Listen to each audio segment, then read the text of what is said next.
Hey everyone, I'm Alexis the Ego Queen, and welcome back to Queen's Court. In the last episode, they messed up my hair and I'm gonna murder that guy. That's the only important thing that happened. Okay, Victor, you should probably tell him what really happened. Greetings, ladies and gentlemen. I am Biggie the GM, and welcome back to the Queen's Court. When we last left our heroes, the warband set out to track down the arch-heretic Somnius Halbrel, but first they must find his trail. Using the Vox data captured from the Simulacrum, Tarvok was able to find a lead at a Vox station and trace it to the signal to Skydock 404, not before leaving a bug in the VoxNet for future use. Heading into orbit via Port Gyre, the warband took Polonia's Corvus Blackstar with Alma at the helm. Circling the Skydock, Tarvok accessed the hangar door's machine spirit and managed to open a slit, which the warband used to enter the Skydock, leaving Alma behind. The Acolytes head further into the derelict Skydock, though someone seemed to be observing their passage. Arriving at a command station, a horde of servitors surrounds the warband. The Acolyte fought hard, but eventually are subdued. They awake in front of a strange figure, who introduces himself as Ulrich Ecanthos. Ecanthos explains that he was left here by Halbrel to monitor anyone that followed, and to stop them. Rosalina chokes out Ulrich and orders Polonia and Tarvok to excise the unconscious figure from his tangle of cables. The warband then returns back to the Black Star, and are now again on board, the oath unspoken, in orbit over Tisolium. And we return. So, you're currently standing in the hangar, and who's carrying Ecanthos? Can I just be dragging him by a chain? What was that? Can I just be dragging him by, like, one of his mechadendoodles? Or chain? Remember, he's unconscious, so... I don't care. Mo, you were saying something? I was saying I don't think I could carry him. Well, someone did. I assumed it was Tarvok. Yeah, Spider-Man did it. Ah. Alrighty. So, what are you going to do with him? I'm going to drag him to a more private room so that I may begin my interrogation of him once he wakes. Can you be a bit more specific? I'm going to bring him back to one of... I'm assuming that there's enough room for us to do an interrogation of him. I'm going to use my interrogator kit on him. Or my, yeah, but... what's it called? The ship is huge. Where exactly are you going? I'm going to try not to take him out of the landing dock. Oh, so you're just going to keep him in the hangar then? Is there a small, like, crate room or an empty storage bulkhead? There is a storage room off to the side of the hangar bay where spare parts and other supplies are kept. Okay. I'm gonna take this man into the storage room over here, and I'm gonna begin my interrogation of him once he wakes up. If you hear screams, do not come for his aid. Have fun then, as Tarvok kind of lights a cigar. I don't have too much fun. And with that, Mercy will just crack a real cheeky smile. Polonia, I need you with me in case he dies. I need you to keep him alive. Oh my gosh, Rosalina, I don't have to watch you do this, do I? No. I'll be on standby, but I don't want to watch you interrogate this man. Of course. And with that, I'm gonna take the body, and I'm gonna have Tarvok carry the body into the room and set up a chair for him and keep him chained up to it. And I roll a security check to make sure that he is firmly secure. Go for it. Okay. I'm gonna find some earmuffs and a book to sit outside the room with. I'm gonna re-roll that, because... No. Oh my god, yeah, he's not moving. No. Let's start. Okay, this ought to be fun. I'm gonna hook up the excruciator kit so it's on the back of his neck so it hits his nervous system. Now, just for reference, you do realize how it works, right? I have a vague idea. You might need to explain it. So, what an excruciator kit is not a specific thing. It can just be a kit of torturing tools, or it is a very specific piece of equipment which is threaded through a subject's nervous system, and then you can send very specific pain all over his body, depending on where you need it. I'm gonna take out the excruciator kit and start setting it up. But I'm gonna have it laid out in front of him with like all the needles and everything for it to go into his nervous system. Tarvok, I need you by my side. And with that, Tarvok kind of rubs his hands together, sending a few sparks flying. But of course, how may I be of assistance? And I'm going to attempt to wake the man. How do you do it? I was thinking just a really hard slap. Well, so as you slap the man, you find that he jolts awake, and he finds and looks around that he finds that he is bound, as you can see his remaining organic eye opening up, and says, it is so strange to be able to move, even though it is limited. Begin setting up the excruciator kit. At once? And make sure they're electrified as they go in. Wait. What is this? And I'm going to roll intimidation while I say this. Roll for an intimidate. Doesn't intimidate him too much, but... So, as I... Wait. You can stop. I came willingly.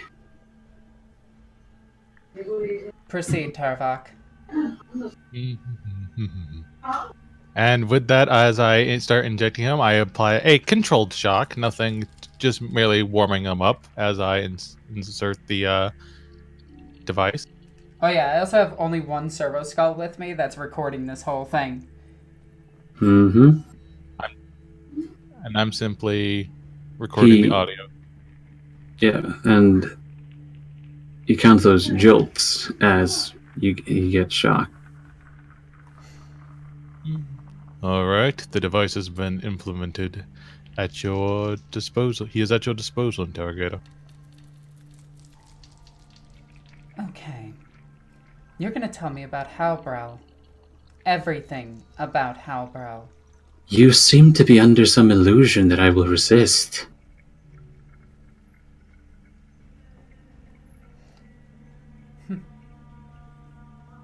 Age. Age? Mine? No, what does he look like? His age, his physical description, everything. Even if we already have this information, verifying it is what we need right now. I don't know how old he is, but I'm pretty sure he's older than any of you. He is about 6 foot high. His face looks like it's been melted a few times. He has 2 bionic eyes, 1 bionic leg, though this may have changed since last I saw him. 2 mechadendrites, and he usually wears his filthy black robe. How long have you been in his service?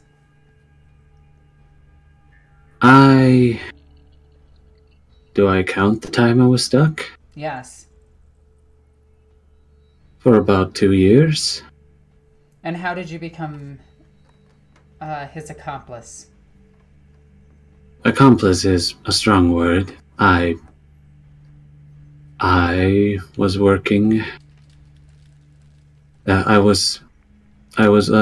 worked one of the orbital docks here in Desolium. He offered to give me a chance to see more of the universe, though moving just a single sky dock was not something I had in mind. Can you recall the entire conversation, word for word?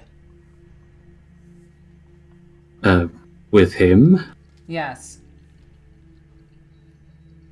At this, you see his eye moving about, and he seems, no. I don't think there's anything left of that conversation. It seems to be missing. I'm gonna read his mind right at that moment. Scan those surface thoughts, and I succeeded. Indeed. He does not resist, and he says, there's a lot of confusion in his surface thoughts. You can see images, mostly of his old Skydock, where he used to be, the Skydock 3 of 4. Do I get an image of what Halberd looks like? You do indeed, as it is quite the vivid image. You recognize it as from the time that you saw him as well. Hold on, I think I still have that. Let me see. And where is it? Ah, here we go. For those who have never seen him. Oh, did I say black-robed? I meant red. So this is Halbrel, for anyone who hasn't seen him. He looks like he likes good literature. Ha. He looks like a bitch. Anyway. I agree. Does he look? Never mind. What does Omnius Halberd look like?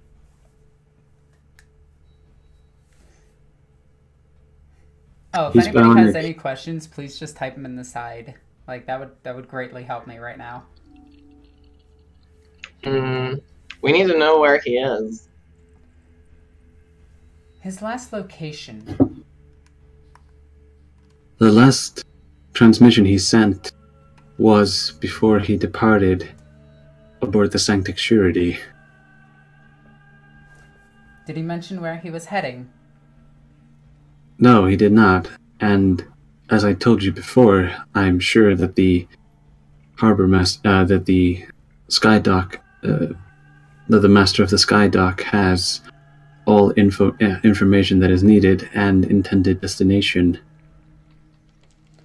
Did he have a retinue? He did. Describe them. They were mostly just hired lasguns. He may have picked up more.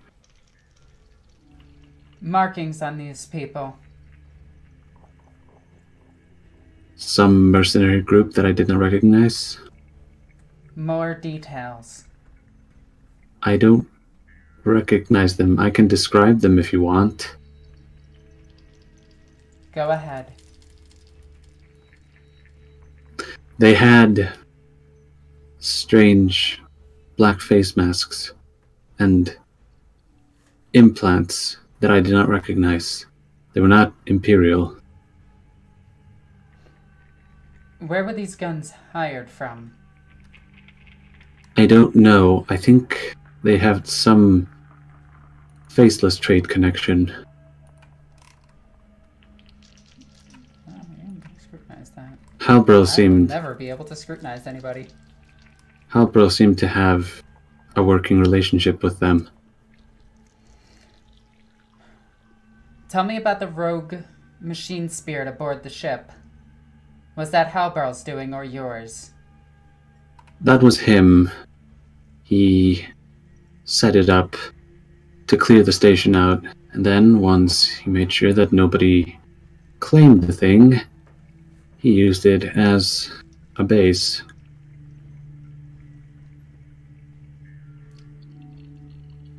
Are there any others like you that you know of? Not that I know of, no. If he had, he hasn't brought them here.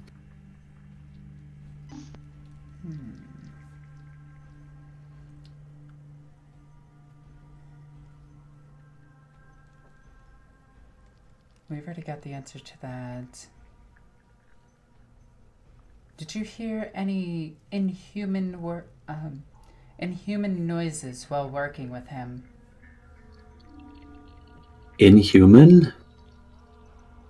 No, I suppose I did not, but he did have this nervous tick every time he contemplated, almost like clockwork running and failing.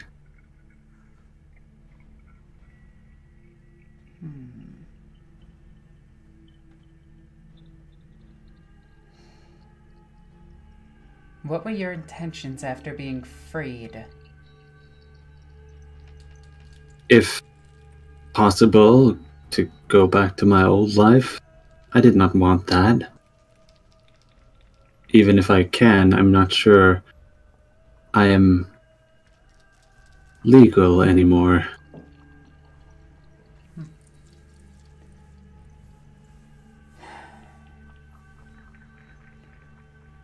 Did Halbrel have a calm or hysterical demeanor? Describe his personal quirks, even if it goes down to basic arm movements, shivers, a twitch, anything. He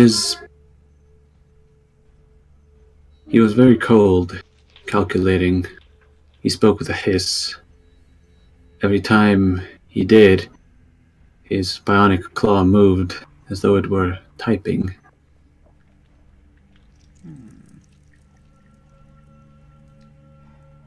Inscriptions on his armor. What did they look like? Hard to look at. Details. I didn't stare. My eyes began to itch.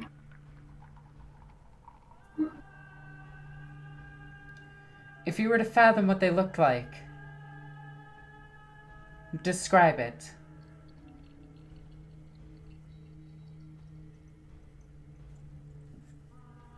It was a circle with 8 points on it. It almost made me vomit. Tarvok's eyes go wide and looks to Rosalina with a simple hand signature of damned. And I'm just going to look over at you and look back at him. The retinue that was with him, did they have similar insignias? Iconography? No, they did not. They looked like hired muscle, though I've never seen the face mask they had before. Describe it. Black, covering their faces. 2 slits for eyes. Were they able to gaze upon Halbrel? I don't know. I could not see their eyes, though they seemed to be able to talk to him just fine. Did they have any unique weaponry? The hired lasguns did not, but the faceless traders had strange things I didn't recognize. As Imperial, correct? No, it was not Imperial.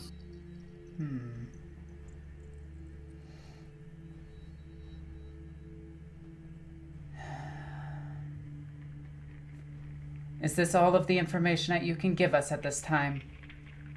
I am not sure what else I could give.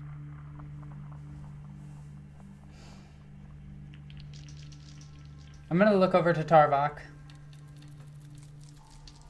Anything? Tarvok looks at, kind of gets close to the man's face, blowing a puff of smoke into it, and strokes his chin. You get a nice look at the contents of his beard, which seem to have some food scraps in it. Were you the first one kidnapped by him and interned into that device? As far as I know, there was no one else, though who else he has spread around Askellon, I don't know.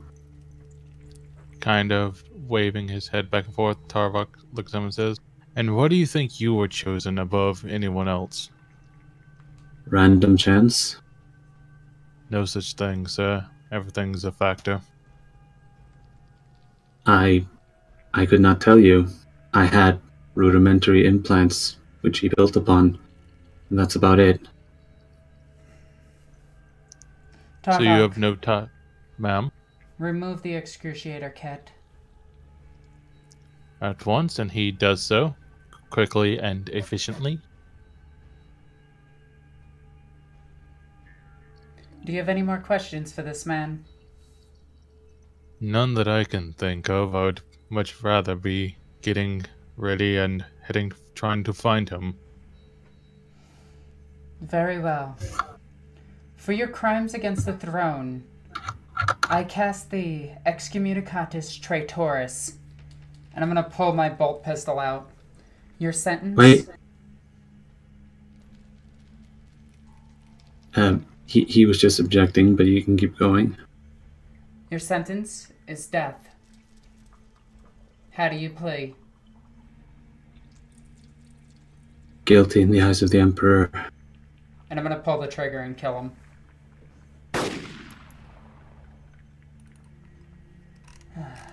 Imperium is a scary, scary place. His eyes have gazed upon the evil, and he could not resist. He has soul damned in the eyes of the Omniscire. Right at the moment of his death, I'm going to read his thoughts. All he seems to be able to think about is that he somehow helped. And that must count for something.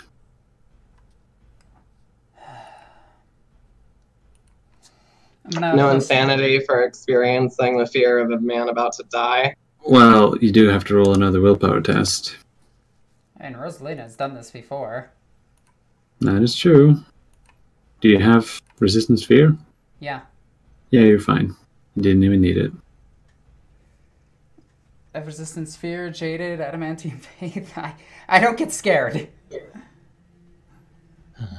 Indeed. But I'm going to holster my bolt pistol and go on the microbead really quickly.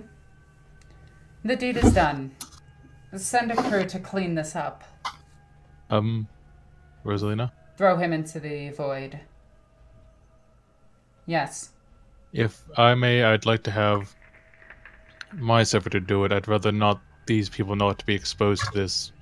He kind of looks over at the heretical or heretical implants and just looks at this. I'd rather them not see these abominations. Dispose of his body into the void. At once. Theta, commence cadaver removal. Compliance. I'll have to give him a memory warp after this. And I'm going to wrap up my excruciator kit and put it back into my backpack. Indeed. So. And I'm going to walk out of the room and look at Polonia. I will look up at you from my book. And I will take off the earmuffs. You still heard everything, correct? I tried to avoid it. And I'm just going to pat your head. And just... Excuse me for not having an appetite for torture. It's not something that I like to do. No, but it is something you have to do. In service to the God Emperor, yes. Dr. Polonia, I do have I did transcribe what was said if you need to go over it.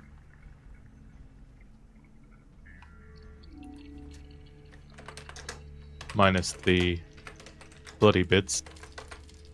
I would appreciate that. That way I can look over it myself. I hand her the parchment, the transcribed parchment. And Tarvak, I want you to take the data scroll from Loner here, and I point to the servo skull. Go over it multiple times. Get every bit of information out of him. Nervous tics, everything. I expect a complete report on this. Would you like me to put it in words that you can understand, Rosalina? And he kind of says with a mostly joking smile. And oh, I'm going to call back over Rita so that she's flying by me. Floating by me. And she does. Because she was in the Black Star this whole time. That is true. So, you have your next lead. But you will have to try and find out where it goes. Yes, and time is of the essence. Very well. Let's follow this. Question. We heard, everybody heard everything over the, yeah, the concrete was right? on. Those that listen. Okay, then, well, in that case, Lucian will say something. I heard that he mentioned there were possible assets of the Faceless Trade involved here. Yes. Well, I know of a few individuals who specialize in hunting the Faceless Trade. Or, well, putting them down and recovering the more precarious items. Hopefully they're not your Xenos friends. No, there's no relation between the two. And I'm just I'm going not to give you friends a with cocky them. smile. I'm also going to scrutinize you. Don't worry, Okay. Rosalina can't pass any of these. Holy shit! Except that one. Are you lying? Or actually try to resist? Well, I mean, he's not really trying to put up a facade or anything. But alright, yeah, sure. No. Facade? You mean a facade? Yes. No, facade. Yes. It's 40k. They don't know words. A facade. Fucking aid. Yeah, so, no, I'm not really lying. He seems to be telling the truth. Who are these people? Well, they're a group from Desolium, set up in the lower mid-hive. Rather interesting bunch, rather secretive, rather shadowy. But I know them well, to say the least. And you would bring him into an inquisitorial investigation? If you deem it necessary. You see the inherent risks with this, correct? Yes.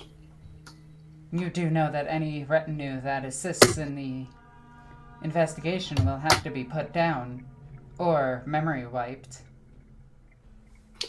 I believe it would be more valuable to simply mind scrub them, in all honesty. They are useful assets when known how to, well, properly deploy them, so to say. Think like sending wolves after a rabbit. If I may, there's still the matter of the ship that was brought up. Could you type the name of the ship in that biggie?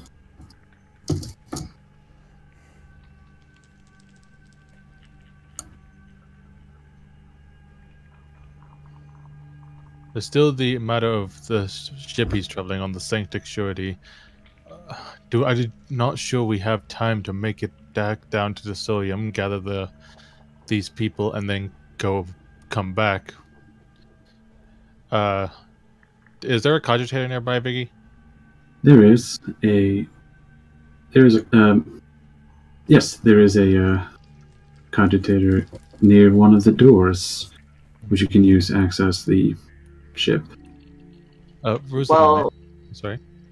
if we can get him aboard his ship and then just destroy his ship, that would eliminate the problem, wouldn't it? Well, then that's the problem. Do we know the classification of his ship?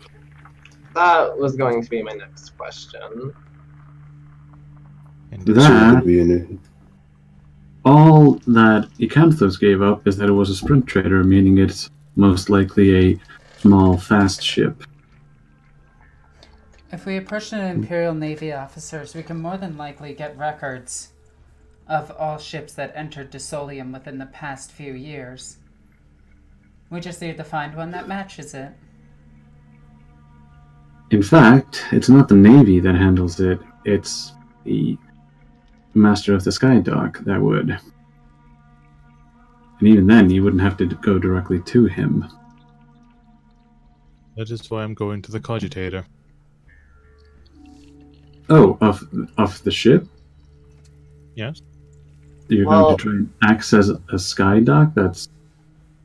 I'm going to send a message. Okay. To whom? Master of the Skydock. I see. Larisian, your men, can they be trusted? Yes. And are you willing to put them down if they're corrupted? I know the risks of their work, so... No. Given the option, would you put them down if they were corrupted? If they were corrupted? And he's gonna pause for a moment. Yes. If they were corrupted, but no other way would I.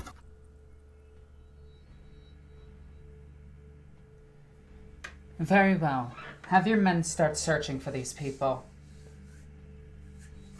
Very well. Note that they will all be mind scrubbed after this endeavor. Unless I deem it necessary to put them down. Is that understood?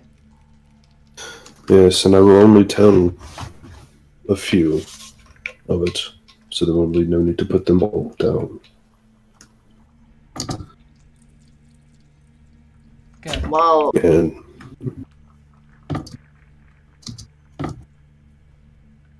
go ahead, Polonia. well, if we're able to find his vessel, and it is just as that man described, then Aristide's ship should be more than enough to take it out. Putting the oath unspoken in danger like that, engaging in naval warfare in open Imperial space, even if he is a rogue trader, won't bode well for him. We'll find this ship, board it, and kill everybody ourselves. That way Aristide is not involved. Understood. I don't need to put him in an unnecessary risk. No, I understand. I hadn't considered it. Because there always is the possibility of a lucky shot. I suppose that's true. Viggy, may I roll actually, I'll ask the rogue trader people. Do those kind of ships nearly usually have any kind of notable armament? They can. They generally will have like a single weapon. It could be a torpedo, and he could get a lucky torpedo shot. The smaller sprint traders, which usually handle exotic cargo, not bulk, they usually have maybe a single lance or a small broadside, but not very much, and they are not armored in the least. They have 2 macro cannons on the side and maybe a lance. Even if that. So the question is, does this rogue trader ship have boarding torpedoes? It should. A ship of this size, I would assume, has it. I think we went over this, and he doesn't have a torpedo launcher on his ship. That's out of character. This is a Mark 1, yeah. Mark 1 Dauntless light cruisers don't have torpedoes. No, boarding torpedoes. You need torpedo launchers for that, right? I'm pretty sure. I'm pretty sure they need torpedoes to be or torpedo tubes to be launched out of. Do we have a boarding craft? We'd have to fly up beside it and board it with a craft. We can either take the Corvus Blackstar or the Arvis Lighter. I think my ship is more heavily armored. I think it'd be safer. Your ship will be fired upon the second it leaves this ship. We would need a small ship that can go undetected. Arvis Lighters excel at that. Do they? I thought Arvis Lighters were just a, Out of character, they actually do. In fact, Nathaniel Garrow used one to board another ship and got around, I think, 11 ships' sensories to do it. Is that because they didn't detect them, or because they didn't care because it was a lighter? No, they didn't detect them. Knight. I need you to roll an inquiry against your intelligence. Good. My fellowship.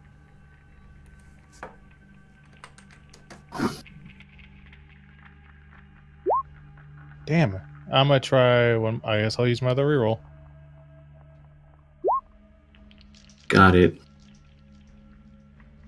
As you send your message over to Skydock 3 or 4, you find that the whoever is replying to on the other side is being obtrusive as all get, and so you use your link to him to root around in the file in his files while you're holding him in quite the bureaucratic mess as you ask this and that protocol of him, so on and so forth, and you're able to find the latest departure data for the Sanctic Surety as it asked permission to leave Disolium orbit. It seems to be set. It seems to have set its nearest course, its latest course, I should say, from here to Port Aquila. And has it already departed, or did it have a schedule? It departed 2 days ago. Suck. As I take this information, write it down, and make my way back to the party while they're discussing the ships. Indeed. So, are you going to inform them? I was gonna wait for them to finish up first. I think your interjection might stop their discussion, seeing how it is become somewhat of a moot point. Rosalina, Yes. I just got some information regarding the Sanctic Surety. What is it?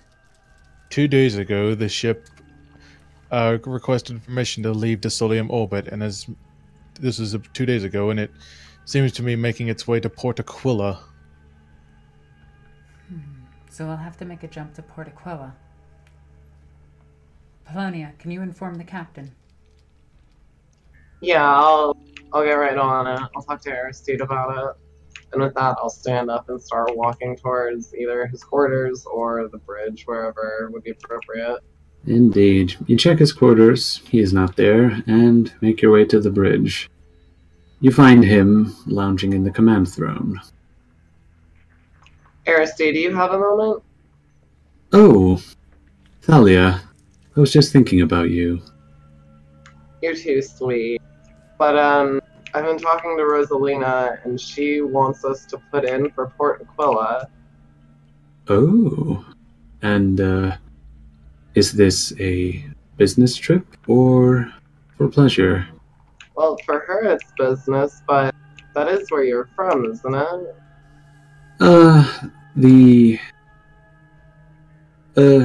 I have been there a few times, but no, I am not from there. Out of character, where did he say he was from? Terminus Prime. Oh, okay. Never mind. Well, maybe there'll be some sites there that you could show me. But, of course, you know that will have to come after I assist Rosalina. Indeed, though the journey there should not take too long.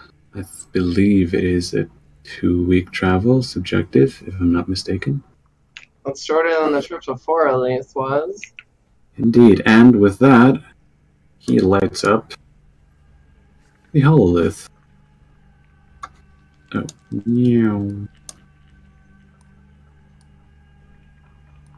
Indeed, if you look down here, there is Port Aquila.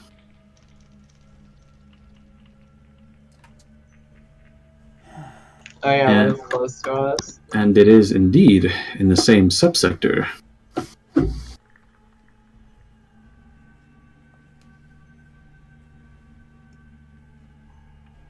Well, when can you set a course?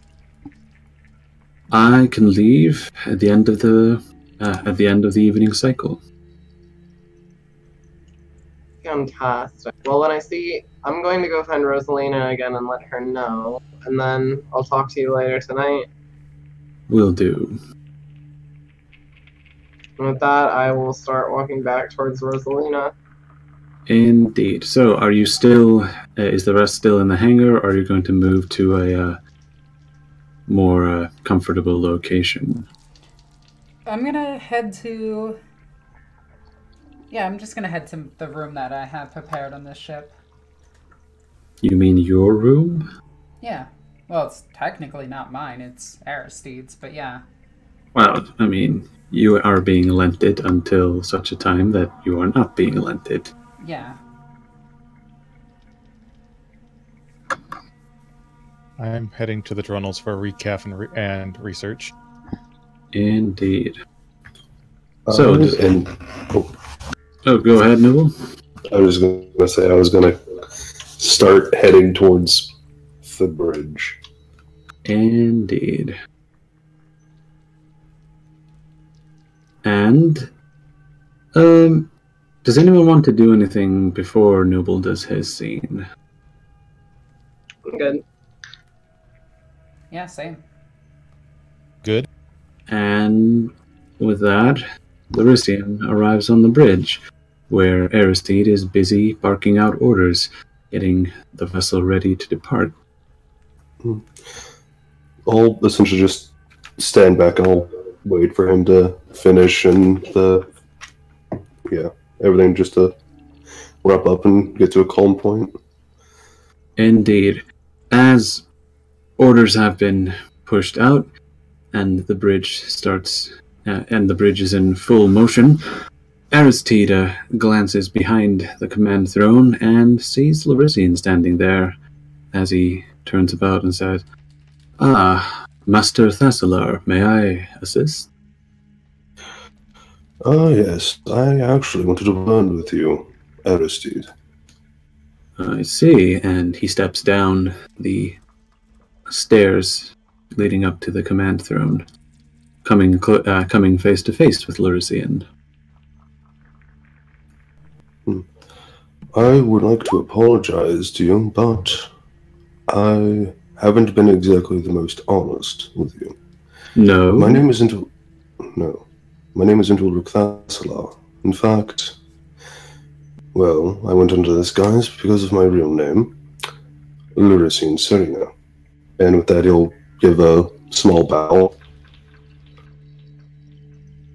If Aristide is surprised at this revelation, he does not show it. However, he does say, "Well, in that case, I would have a word with your mistress." Meaning, Rosalina. Would you care to join me? No, not at all. But I would like to say that the reason I went under guise was to avoid any conflict between us due to our rather troubled family's relations. Indeed. And while I appreciate it, this is an issue that must be resolved before anything continues. I completely understand. Indeed. So, come with me. And Aristide and Larisian make their way to Rosalina's room. And there is a knock on your door. Who is it? It is Aristide. May I come in? Of course. And she's sitting there brushing Riza's hair, as well as just cleaning her wings once again, getting soot off of them. Indeed. So Aristide. Riza's on her lap. Yes. Aristide and Larisian make their way into Rosalina's room, standing before her as the door closes behind. And Aristide rather suddenly says, "Is this some kind of jest to you?"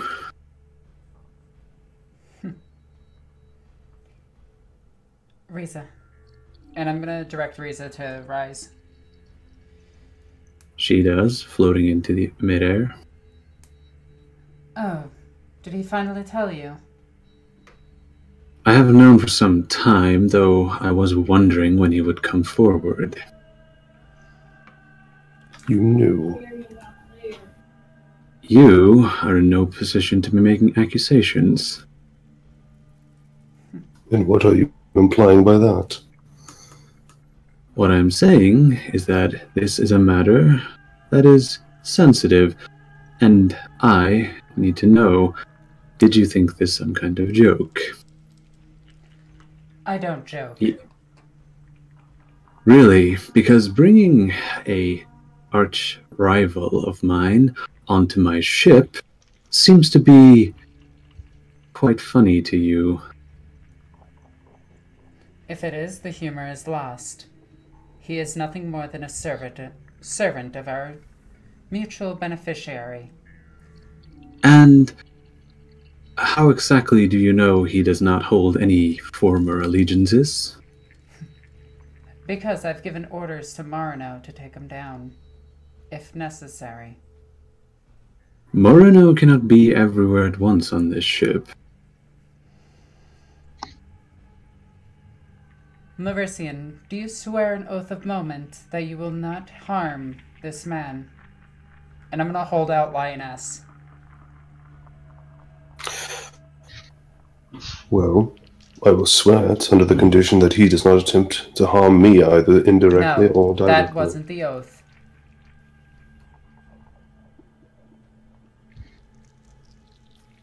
And then at that, Larisian will just look at Aristide and Rosalina. I would like to... Sorry, my apologies, because just choking my throat. I will restate as I said. Due to the nature of our family's relation, I would like to guarantee my own safety and not just his. I care not for your family. Swear this oath of moment.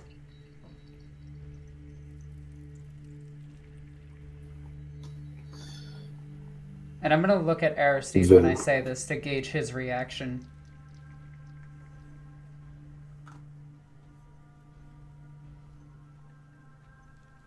Aristide is intently waiting for Larisian to make his intentions known or otherwise.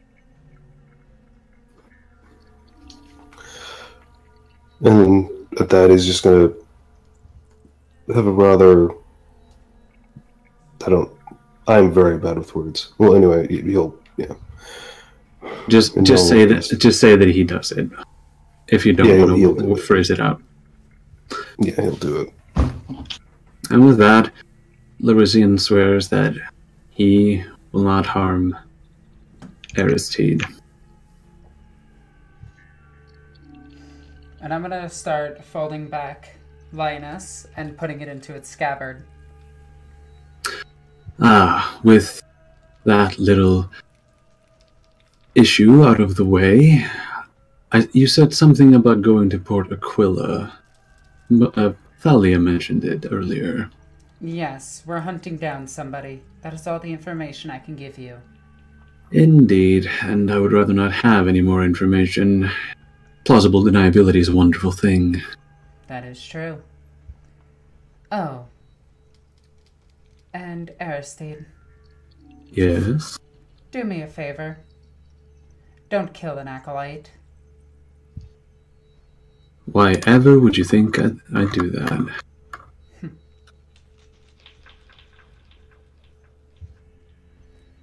And Rosalina's just going to look at the two, slightly bow her head. Now, is this family squabble settled? At least here? For now. I see. I have no choice but yes. I only approached him out of, well, a wishful peace, so yes, it is settled. Good. Now I have to get back to my prayers. Indeed, and we shall leave you to it. I guess we shall. And as Aristide and Lorisian step out of Rosalina's room, and the door closes behind them, you hear Aristide pushes close to Lorisian's face and whispers somewhat sharply, "I have my eye on you, Serena, so don't try any funny business, or you will be going out the airlock." You have nothing to worry about me. In fact, Oh, go ahead.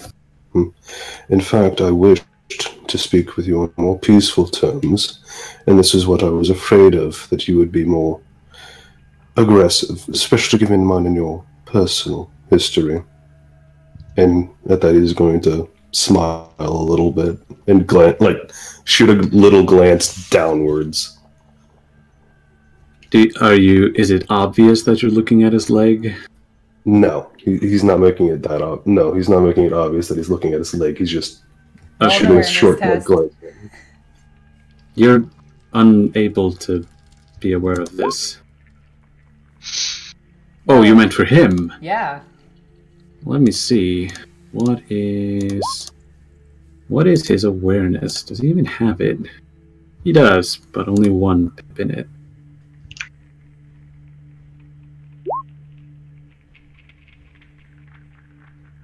He makes it, but he does not comment on it. So, with that...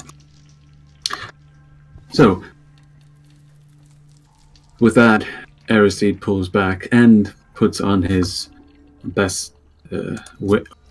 winning smile and says, in that case, I do hope that we won't bump into each other further. Well, actually, I wish to... that is something I wish to speak with you about. Speak quickly. From what I have heard, our family squabble has gone on for some time, and personally, the reason I wish to speak with you, and I wish it would have been on better terms, is that I want to end the feud between our family. I am sick of it. I have seen too many people close to me die because of it. That is not up to you. No, it is not, but one person can make the difference. The wrong man in the right place can change the world, can it not? That is true, but unfortunately, the person in question is a woman, and Banu is quite the stubborn one. Yes, but there are changes in the wind, is all I can really say from what I know. Indeed. If you are... Oh, go ahead. Sorry. No, go on. If you are indeed able to bring some peace offering between the two, though I doubt it will last, I myself would like for this squabble to cease permanently. We have but a mere ceasefire at the moment. Yes, I know very well. There are a couple of thousand lives which can attest to that. Indeed. So, if you have nothing further, then I have to come. Then I will return to the bridge. Very well. Best of luck, Captain. And with that, Aristide stomps away, his footsteps clanking, either clanking or falling softly. So, with that, does anyone want to do anything before the ship makes its translation? Yes, real quick. Alrighty, what do you want to do? Rosalina, in the midst of her prayers, is going to hold out Lioness in front of her. Mm-hmm. And she's going to say, 2 oaths sworn upon this blade.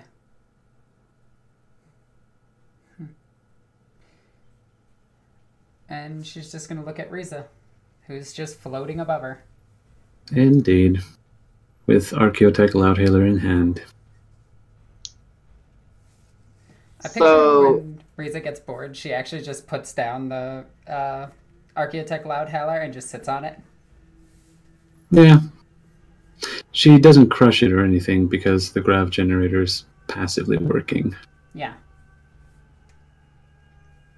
What was that, Mope, you were saying?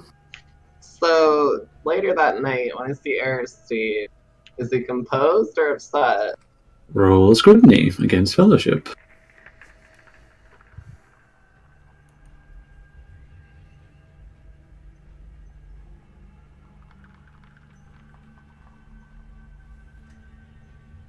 Let's see. Now, I'm only opposing you because it is an opposed test, so... Bam. Oh, wow. He actually didn't make it. So, as you meet Aristide later that night, as the ship is departing Disolium orbit, you can tell that he seems to have a lot on his mind, though his demeanor seems unchanged.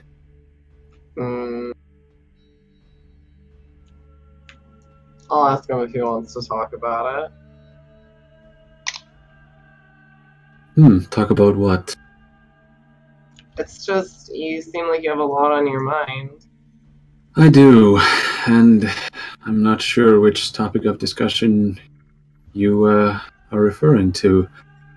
Like you said, I have a lot going on. Well, why don't you decide which to discuss first? Well, Serena, your Serena boy came out and gave up his non-existent secret. Well, how did you react to that? Well, I spoke with Rosalina, and she tried to assure me that Serena was not up to anything untoward. You should bring up the oath. Oaths are important. I know, but he doesn't bring it up. Yeah, and I'm not gonna probe his mind.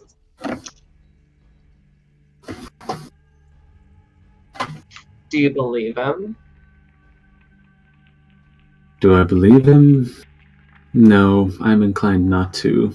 Though I feel as if social pressure seems to be holding him back. You mean Rosalina?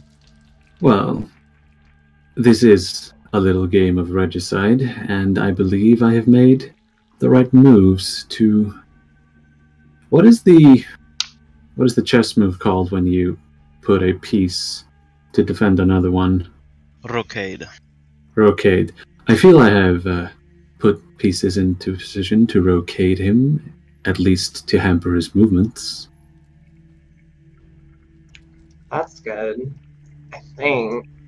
But if he really did all of this just to act against you... I'm sorry, what was that? I said if he really did all of this just to act against you, and then I paused. I don't know, I guess I have met some pretty disturbing people within our organization. That is true. And I simply wish to cover my bases, if nothing else. Well, you know, if I hear anything, I'll tell you immediately. Thank you, Thalia. I do appreciate it. And with that, I think we can close that scene. Indeed. So, anyone want to do anything else? The ship is about to translate. My legit question, does Marno actually come? She does not. I want to reach out for her to see if I can find her. Indeed. Is he busy playing hide and seek with Alma? I'm gonna... Mayhaps. I'm gonna go look for her. I mean, she is infatuated with me, so it's not like she's gonna hide too much. It's a very fair point. I mean, do you want her to roll stealth? No, not really. No. Well, she has to now. Shouldn't she get a penalty for her infatuation? What the hell? Should she, though? Yes, considering she kind of wants Rosalina to talk to her. Well, Does she, though? Maybe she's running away from her feelings for a dirty monk eye. well, Damn. shit. Huh! She failed. Though she didn't get her, Insane what's bonuses. it called? No. Her bonus from the Camellia Line Cloak.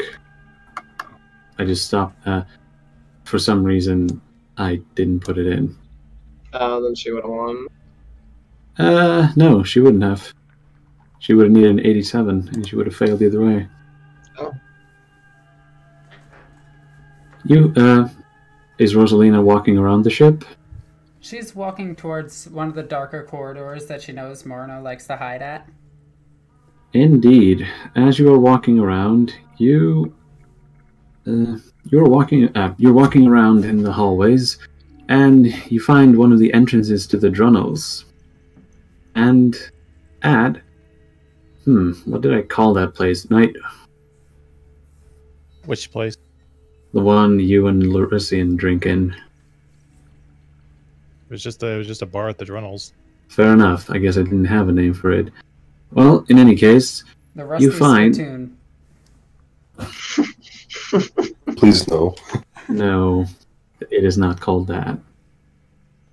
So, at a drinking establishment... Well, are we near it so that we're actually kind of hidden? Or do we just meet there? Well, you find her sitting out on one of the stools, drinking. Not sure what she is drinking. Marno, how are you?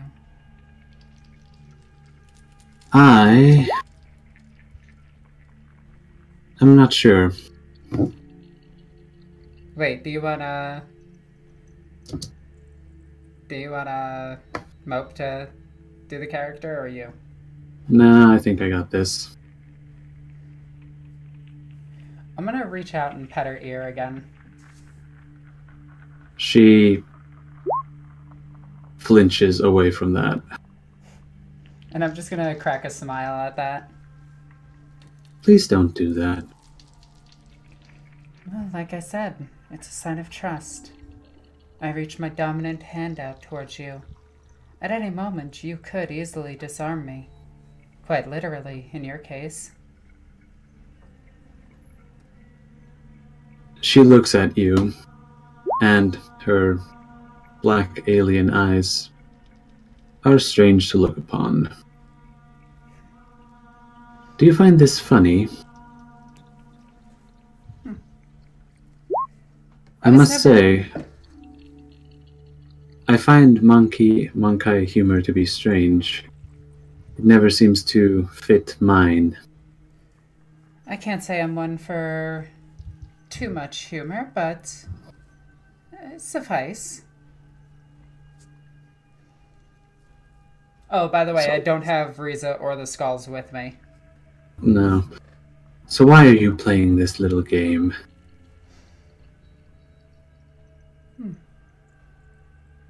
Do you want the truth, or what would you like to hear? Anything that makes sense.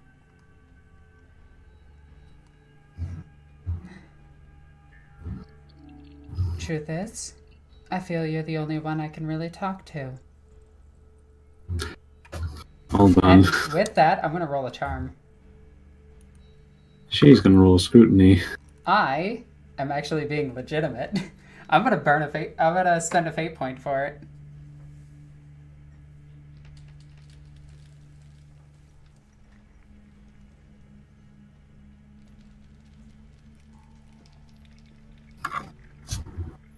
At this, Morino squints her eyes and says, I know what you are. I know what you do.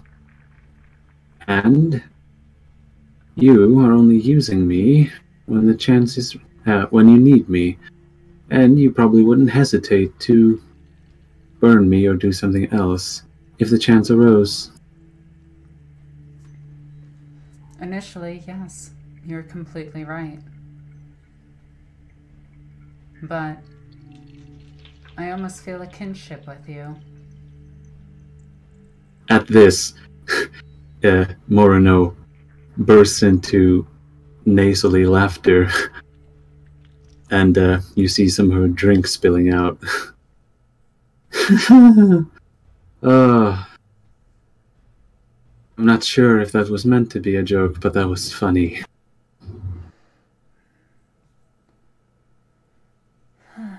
You can see that her movements are not quite as unnaturally graceful as they usually are. Marno, how many drinks have you had? I'm not sure. I told the bartender to keep filling my glass. Bartender, another. And one for me as well. And you get some strange murky liquid in a glass. I'm gonna swish it around a little bit. There seems to be some residue in it. Well, is it good? It gets the job done. I'm gonna take a sip of it. Wait, is it like a shot or is it an actual drink? It is an actual drink, not a shot. Okay. Well, I'm gonna take a drink of it. Well, Well, swig of it. Roll endurance. Endurance? Yes, that is a... hold on. I think that's under... Actually, no, that's a special use for athletics. Roll a toughness just instead. Sorry, I actually have Warhammer Fantasy skills on my head. And endurance is a skill. Well, because consume alcohol isn't a skill in this game. Ha. So, as the drink burns down your throat, you start to wonder if it's actually a real alcoholic drink. This tastes like poison. I'll take Morino. another. Indeed.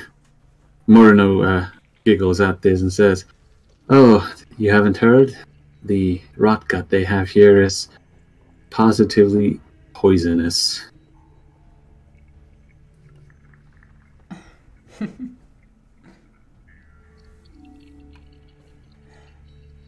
So, Marno, what was your reason for running? Running? Or however you would say it in your language. I try not to think too much about it. I'm haunted by why I did. Every single night. You have ghosts following you? In a sense, yes. My I don't see it. My past She- catching up to me. I don't see your floating dead behind you. And she looks around, even up. Those are the last of my family, aside from one survivor. I ran from them, and they perished.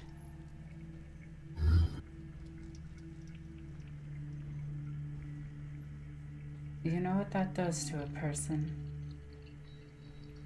Nothing good? And I'm gonna take another big swig of the drink. Roll another toughness.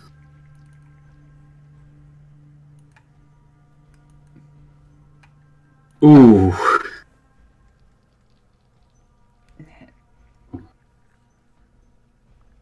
Would you like to fate point that? No, I'm good. You're good? Yep. As the bartender refills your glass, you down the whole thing. And Knight, what's the worst thing that can happen if you chuck just I can tell you.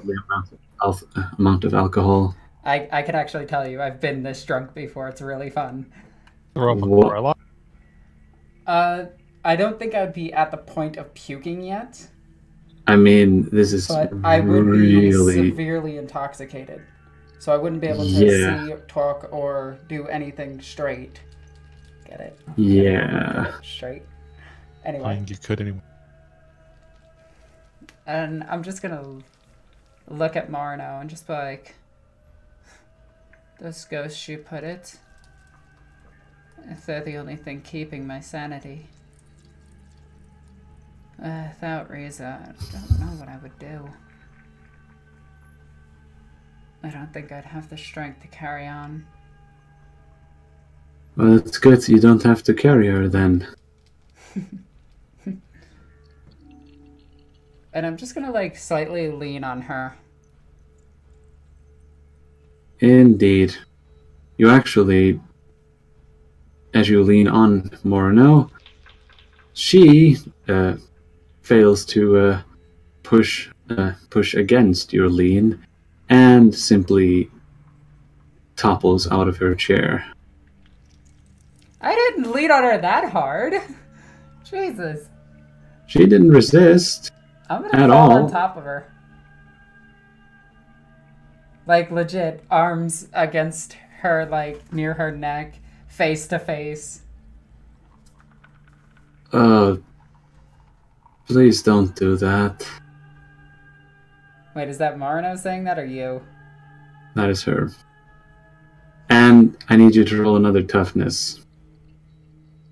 This one I want to pass.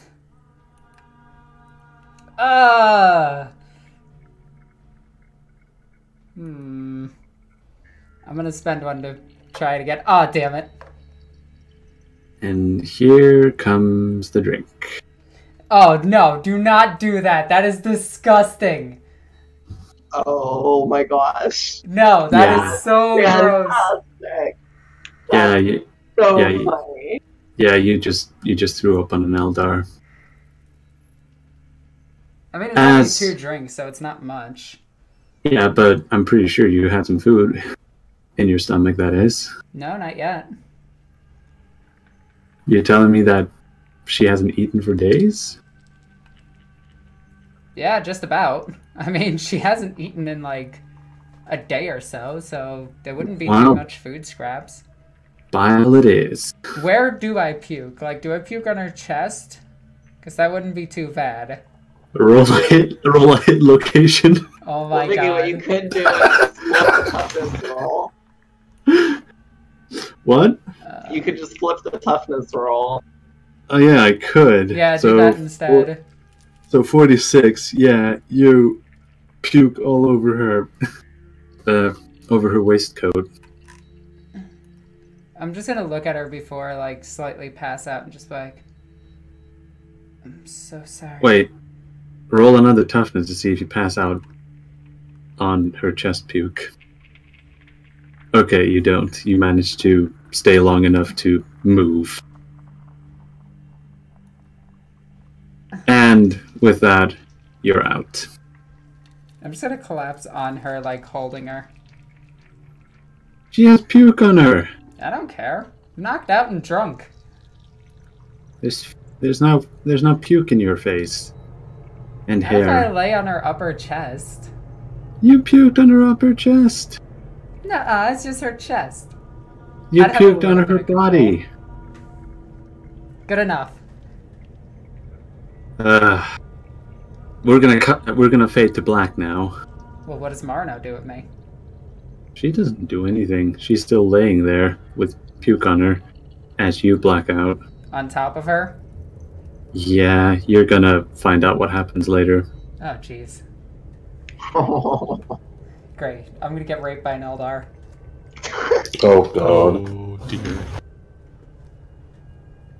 And actually, with that, I'm gonna say, hey Alma, Yes, would you be in the Drunnels by any chance?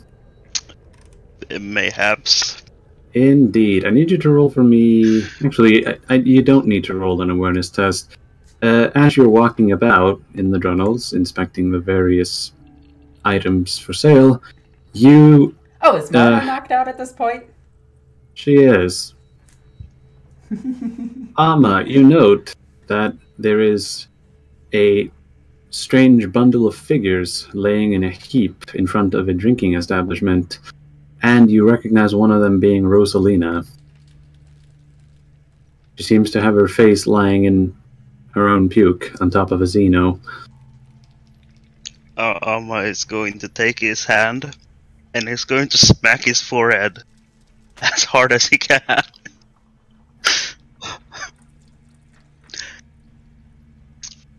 and then Alma is going to walk over, just lean over them, look at them both in, well, both a disgusted manner and with a hint of curiosity on what the hell just happened here. Indeed. You see Morino wink in and out of unconsciousness, and she is barely able to whisper to you and anyone close enough to hear, "Please don't tell the captain about this." And then she is completely gone. Alma is going to smile, a very big smile.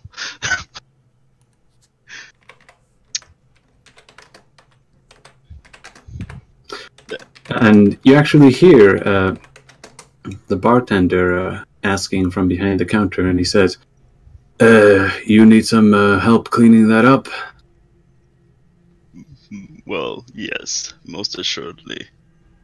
Alrighty, I'll bring the bucket.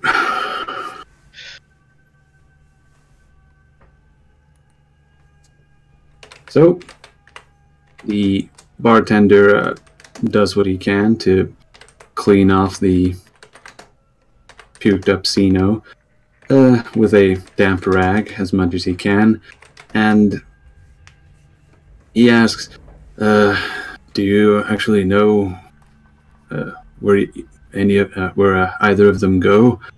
I don't think I've seen them here before." Well, I have seen the Xeno skulk around the lower parts of the ship, take her there, and this one, well, she has a room, take her there. Well, I can take the Xeno then, it's close by. Can you carry the other one? I don't think I've ever been that high in the ship. Pretty sure I can. Ah, come on! Take us to our room! I can't carry the both of you. Yes, he can! Eldar are mad light and Rosalina is perfectly fit. Yeah, but I forget what's Alma's strength, actually. Just curious. 32. Yeah, it's only 32. He doesn't have that much. Tarvok is in the Drunnels. Has he noticed, though? I literally said I went to the bar for coffee and research. He did. But did you go to the shitty one? And this is not it. Never mind then, I guess I don't. Roll an So, awareness, I mean- Knight. Roll an awareness. Actually, yeah. Oh, yeah. Roll, yeah, an awareness check would allow you to be there. Wait, hold on though. Didn't you say that this is the bar that Larisian and Tarbok usually go to drink together? Yes. Oh, yeah, I did. Never mind. Yeah. And I got it anyway. Bionic eyes Yeah. are great. Never mind. Did you even add the plus 10? Yeah, you did. Did. Indeed. You have been sitting... Tarbok has been sitting at the end of the bar, in one of the shadowy corners. You have been taking notes, I guess. Are you going to interject? Well, he doesn't interject, and he really he actually wasn't, recording or nothing. He was just kind of, writing his report. So at this, he kind of, Tarvok, after she says, "Don't tell the captain," Tarvok gets up and skitters about. Good afternoon, Amma. Evening. Don't worry about this. I will handle these two. And with that, he takes 3 arms and lifts up Morino, and takes the other 3 arms and lifts up Rosalina, kind of placing them on the kind of center platform of his leg system. Mm-hmm. And begins making his way back to Rosalina's quarters, and stopping only to the barkeep. Excuse me, sir, before I go, do you have my order of cigars and recaf? Oh, yeah. Big recap to go. Have it here. Indeed. And he kind of takes it and begins sipping on it. He still actually, while he's doing this, he shows no, real reaction to what's going on. He's actually still writing his report as he's walking. Indeed. And as he takes the 2 to her room and kind of flops them on the bed, he leaves a written report of his findings from the interrogation on her desk. Indeed. Can I roll another toughness test to try to wake up when I get thrown onto the bed? Nah. Oh, mean. It is. I do tuck them in. Huh? Do you at least take off, the puke? Yeah, actually, I will Remove say both of our shirts. I will actually remove most of their overclothing, nothing too promiscuous, and actually take it to get washed. I'm doing everyone's laundry. Huh. So, some indeterminate time later, Rosalina wakes up, and you find yourself in your room. Is Marino still in the bed? She seems to have disappeared.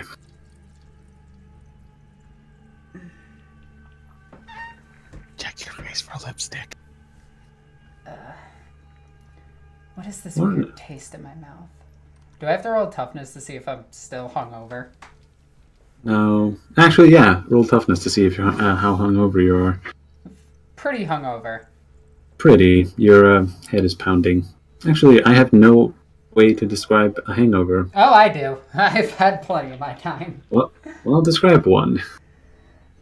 Heavy head. You can feel everything, every pulse of blood throughout your entire body if it's a bad one. And you just have a wicked headache and you just feel nauseous all day.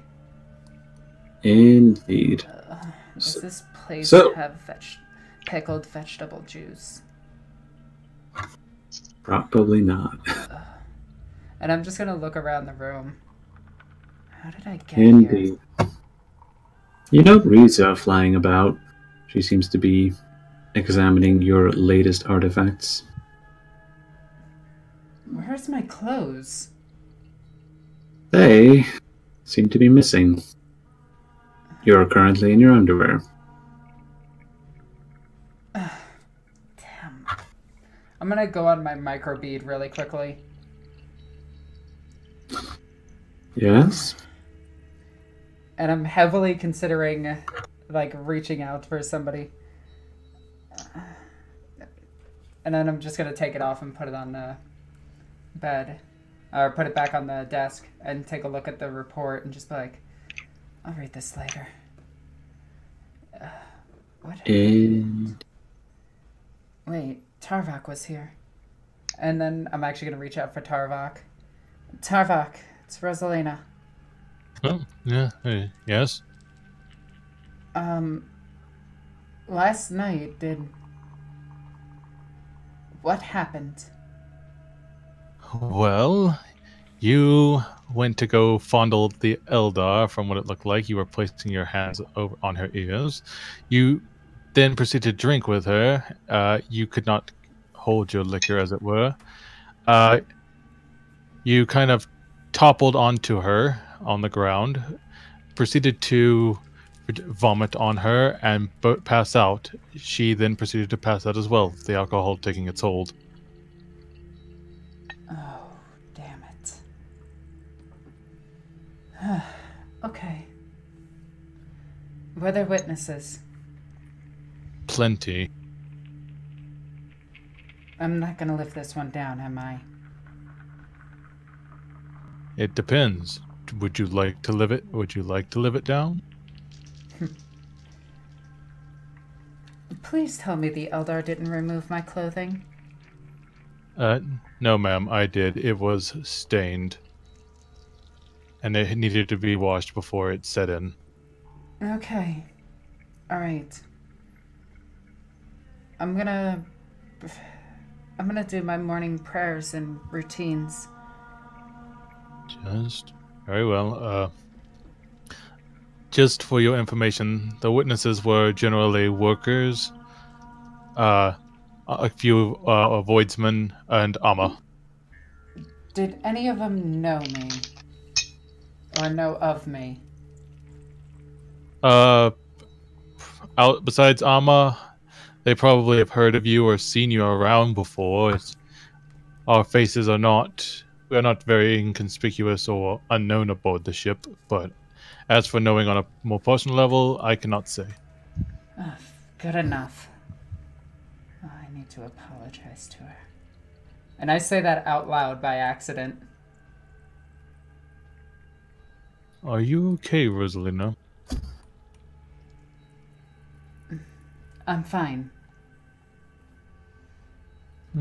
Your fascination with the Eldar is interesting, although I cannot say the idea of delving into strange topics for the sake of research is unknown to me.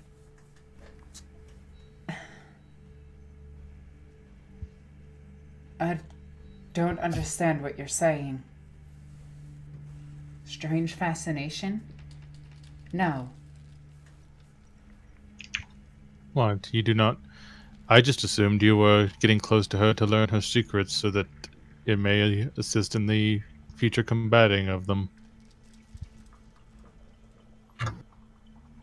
Why would I do that to Marno? And I'm saying this out loud, but you can clearly tell that I'm trying to be thinking it, but I'm just saying it. Well, because... What? Xenos are very strange creatures. They are tricksy. Even ones that are sanctioned can think on more levels than even I can. Although it pains me to admit, odds are Morno is smarter than I am.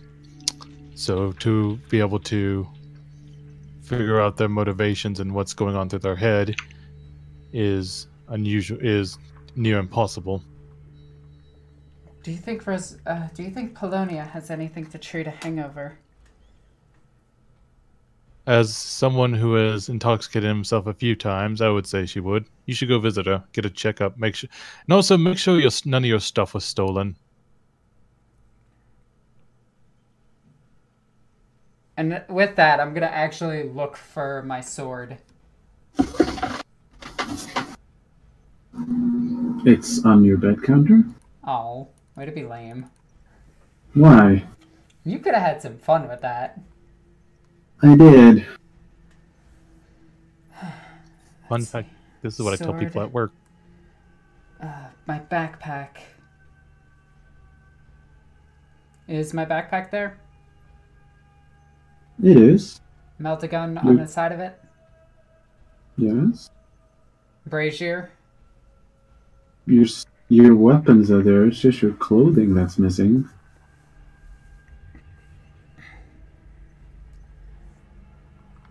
Okay. And I'm gonna set out for Polonia's room.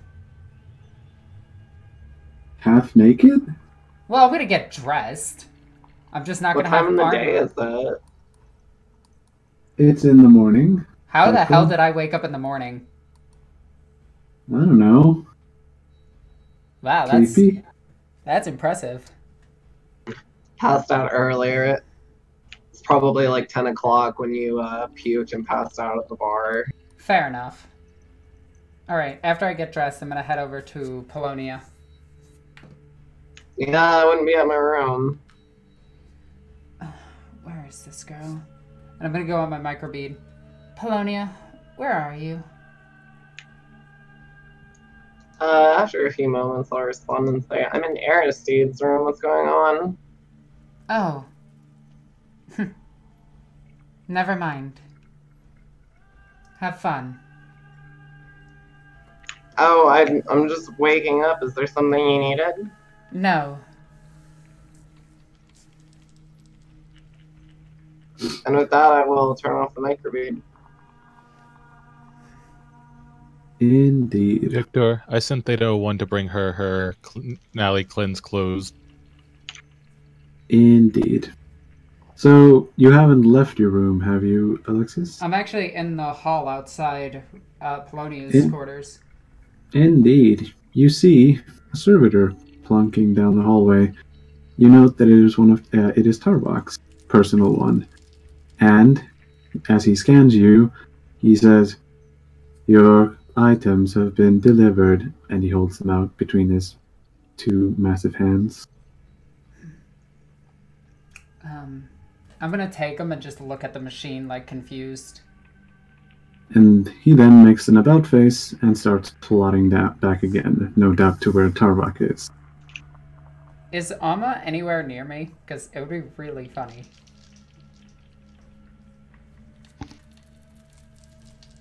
No, Alma is not near you. He is on the bridge.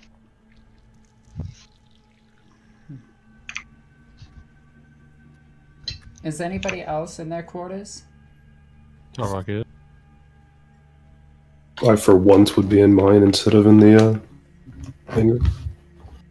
Indeed. Does anyone want to step into the hallway for the morning and notice Rosalina standing there with her clothing in hand?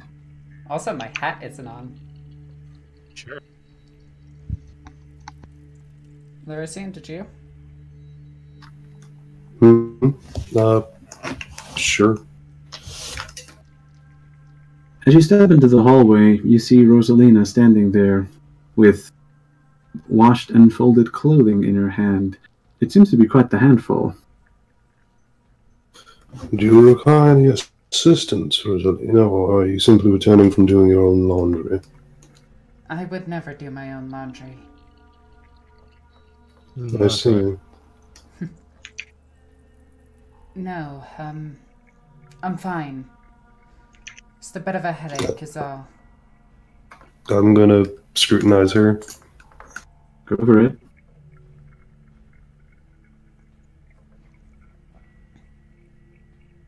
I'm gonna fate point it. Oh boy. Because this is worth a fate point. Yes, it is. So, with that, you believe her. Did you see She anybody looks leave hungover. my room?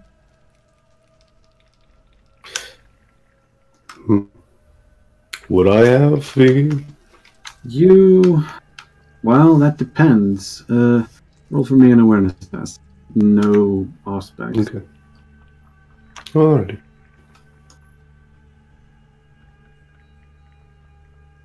No, you did not. Fast asleep.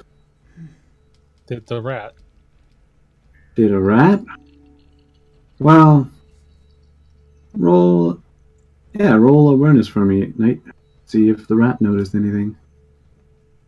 Wait, no. It did not. Unless you reroll. Oh wait, you can't. You're out. Well, there is something. to it though. Let me check. Yeah, actually, it would be the rat's awareness, wouldn't it? Oh yeah, that's true. What is their awareness? Well, their perception's 47. Oh, do they have awareness? No, they don't.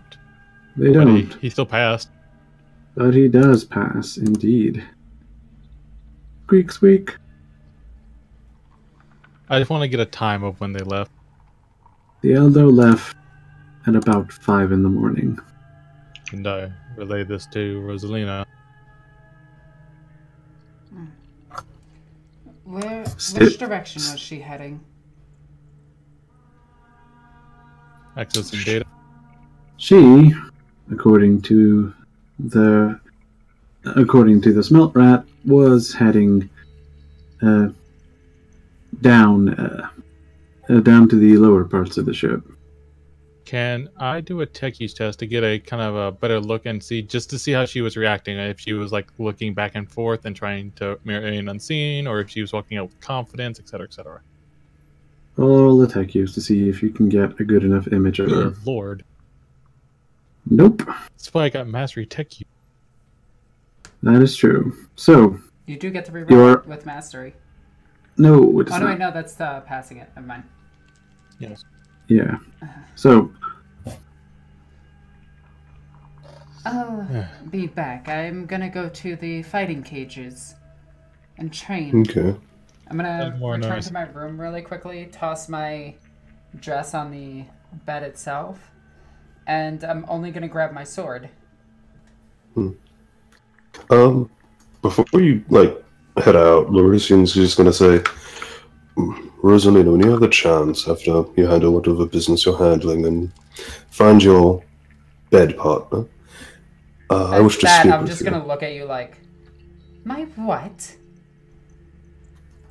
And he's just gonna crack a very wide smile.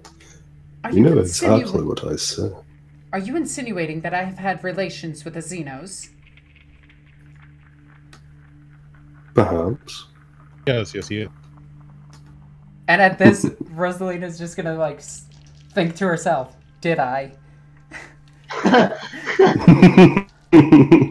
So if you want to roll scrutiny, Larissa, now would be the time.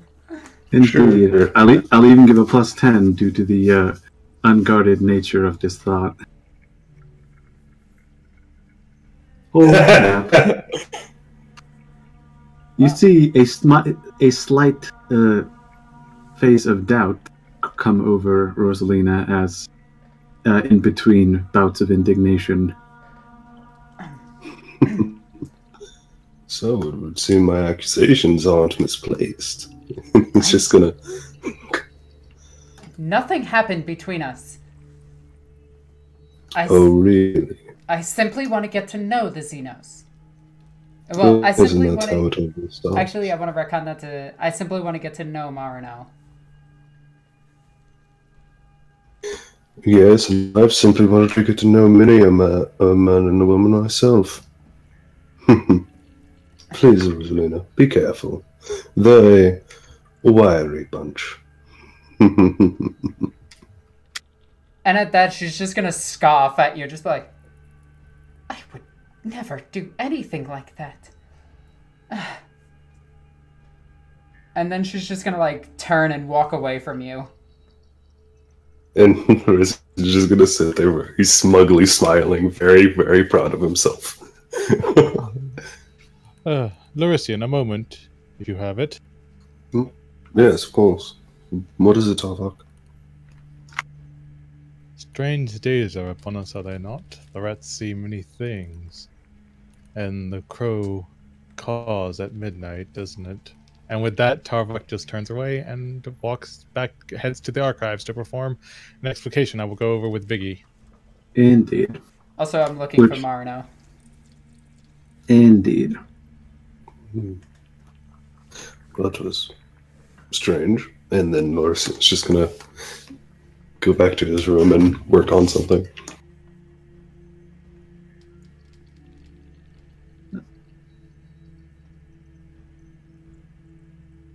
Do I find her? Let me see. No.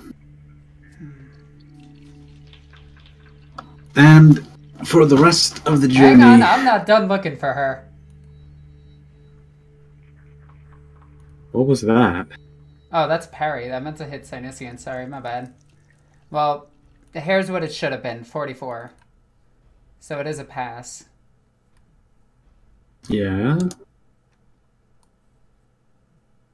gonna try to censor. You... At least in the parts of the ship you are looking, you are unable to sense Morino. I'm gonna keep looking for her.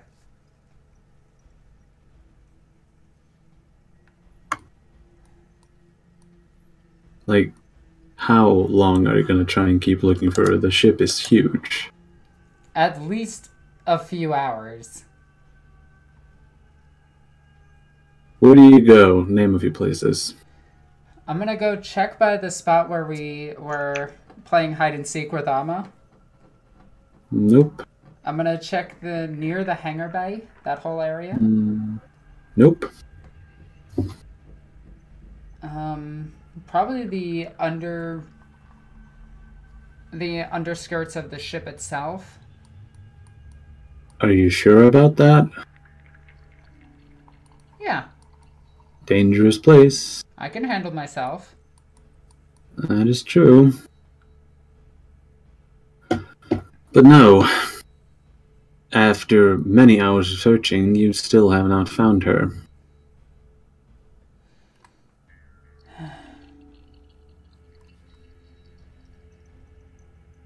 Damn. I'm gonna go up to Aristide Yes? and ask where her room is. Her room? Her quarters. She doesn't really have one. Where does she like to spend her time? You must have some... Well... I usually don't bother her.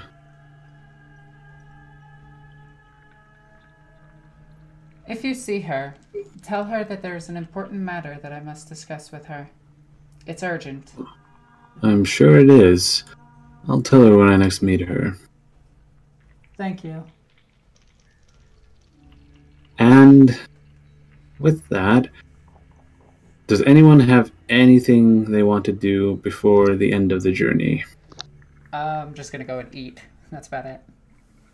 Well, that's a given. How long would it take for the rogue trader to get them up to the bridge? Not very long. He would... Oh yeah, he was going to... Amma went to the bridge. This is actually jumping back in time to the previous evening. So, Amma arrives at the bridge, and he finds that Aristide is walking into the bridge on the same speed that on the same time that he does, and he's and as you move into lockstep, he says, Ensign Amma, it's been quite the peaceful evening, no? No. No? Is there something I missed? Quite. Oh, anything juicy? Well, your pet caused quite a fuss. Did she now? That's unlike her. Maybe you should keep her on a tighter leash. That is not Morino's way, and she would no doubt resent me if I did. I would assume that you have quite the strict regimen amongst your men and women on board this vessel. That is, on the other hand, different. But due to the fact that Morino is neither man nor woman, in the most technical of terms, she is in fact the other, and the same rules do not apply for her. I see. I would otherwise consider the gross intoxication that occurred to be a violation of the rules set upon a naval vessel. She got drunk? At this, Aristide actually stops and looks straight at you, straight at Alma. To the point of unconsciousness. Aristide looks to the side and mumbles something to himself. She's never done that before. I didn't even think she liked human alcohol. From the smell of it, it was something quite strong. Oh, by the throne, what is she doing? I will speak to her and see if there is any inciting factor in this incident. Something smells rotten here.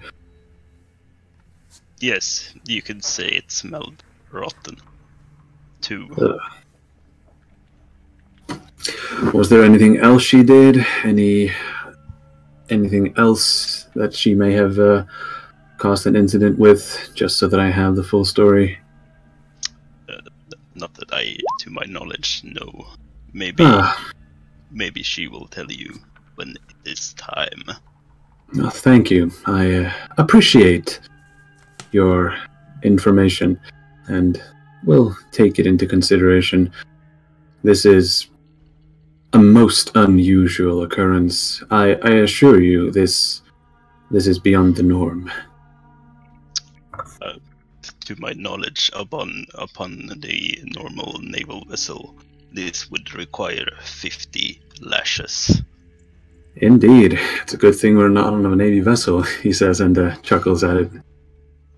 With that, Amma is going to squint his eyes at him and just, maybe give the hint of maybe this would be an appropriate time to infer said punishment. Aristide's smile disappears, and he becomes more, and his face takes on a sterner aspect and says, I see that these matters will be... have no fear, Master Alma, Ensign Alma, he says. This matter will be handled to the fullest extent of my authority. Good. And that's that. Now, anything else before we scene transition?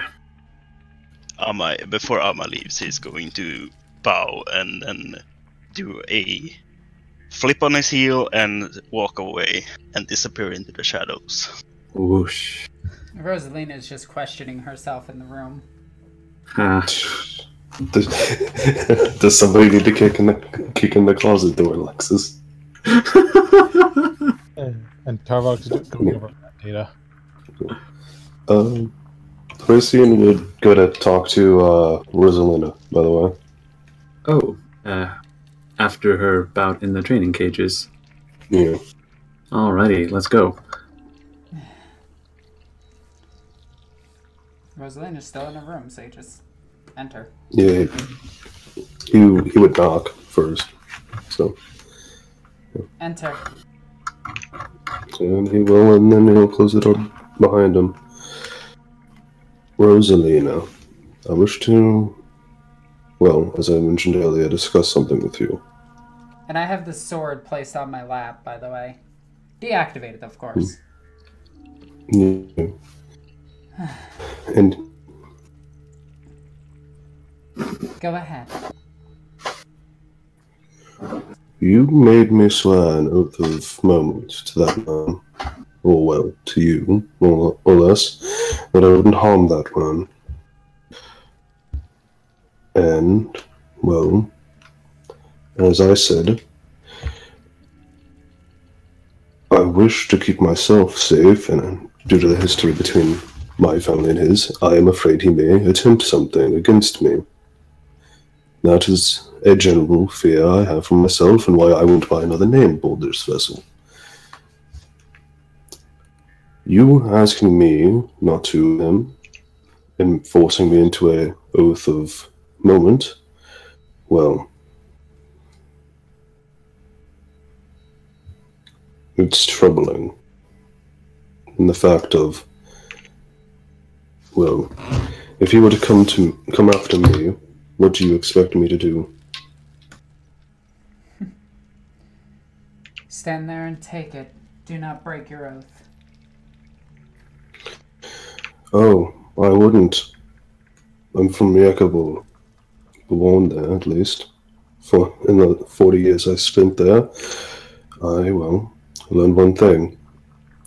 Oaths are everything. I The oath won't you swore break it, upon my but sword is only the second.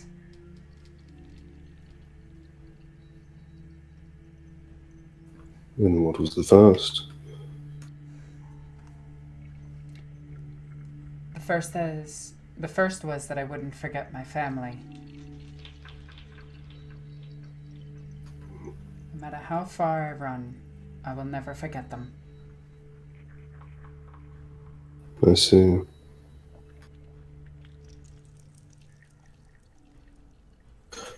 What is the state of your family, all in all? And I just look to the servo skulls and Riza.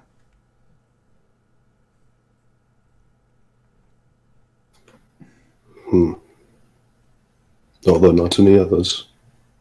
One. That is it. The boy? Yes.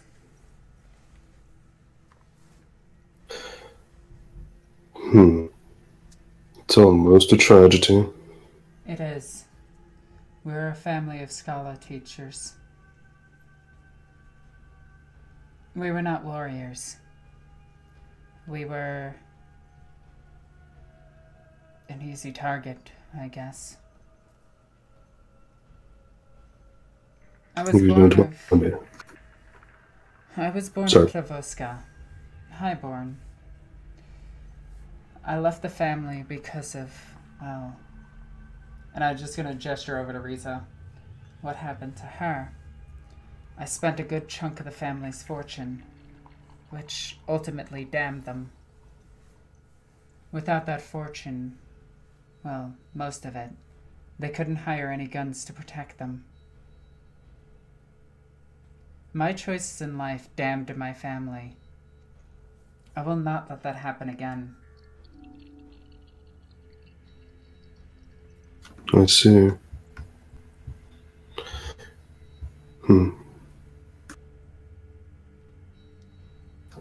What do you mean by your choices damned your family, all in all?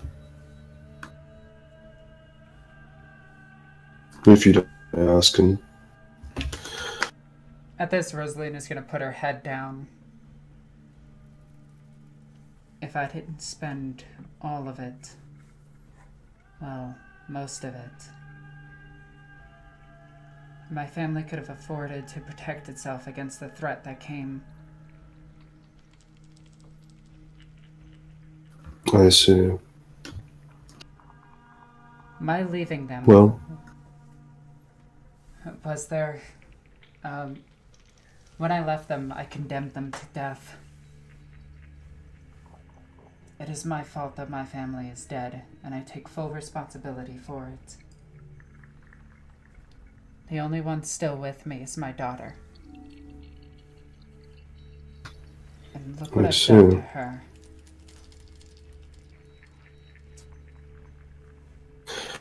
well, from how I look at it, it's not your actions that damned them. It's simply a matter of...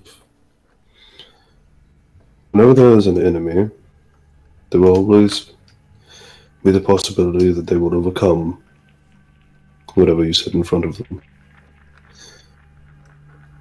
Do not bear the burden of, well, the fate that befell your family. Instead, well, simply just don't believe it's your fault. At least from how you describe it, it doesn't seem it is. And what about her? That is my fault. And what about them? Meh. And I gesture over to the servo skulls. That is my fault. Marno is right. I carry ghosts with me.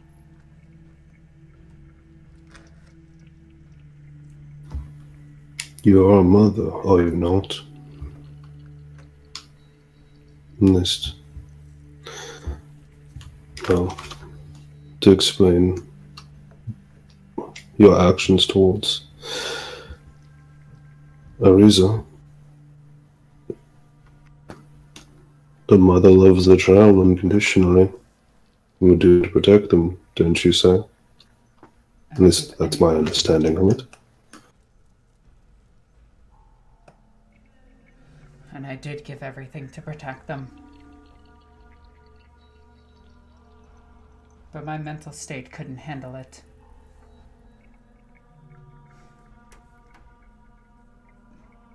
I'm gonna pick up my sword and start sheathing it. Liberty, please leave me. Very well. And he'll bow. And he'll turn and, like, as he's opening the door, he'll turn. I apologize if I brought up any ill memories. And as one who has lost a significant portion of the family itself, I can empathize. I wish you well, Rosalina. And he'll leave with that. I'm just gonna walk over to Risa and just hug her. Indeed. Now, as the final days of the journey to Port Aquila pass through, the Rizian final night for the Oath Unspoken translates back into the Materium, you have a vivid dream.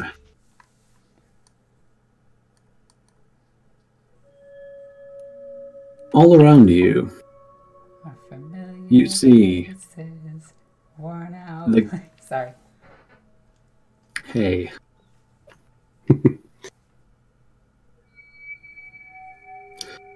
Let's see.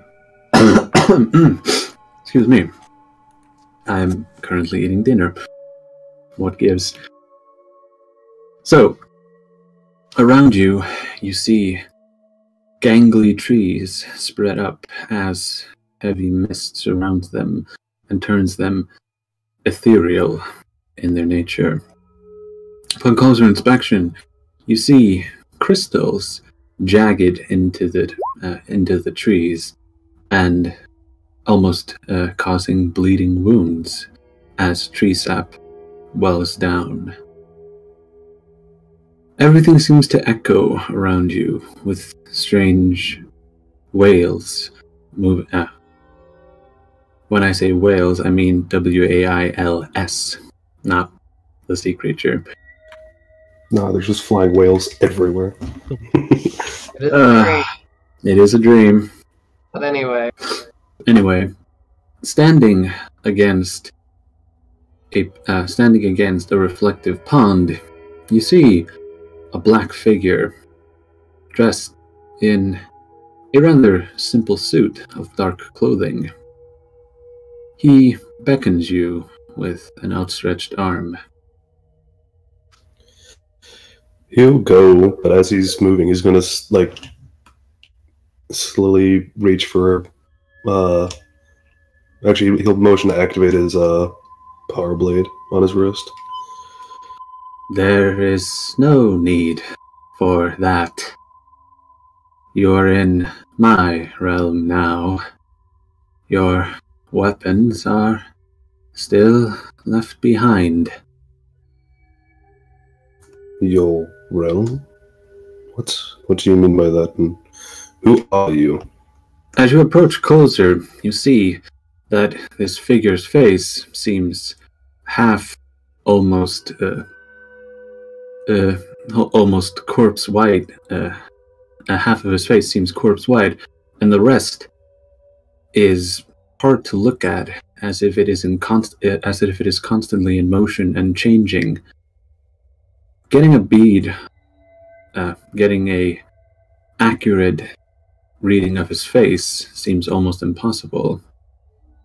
I am merely an observer, if you will, and I am somewhat of a deal maker.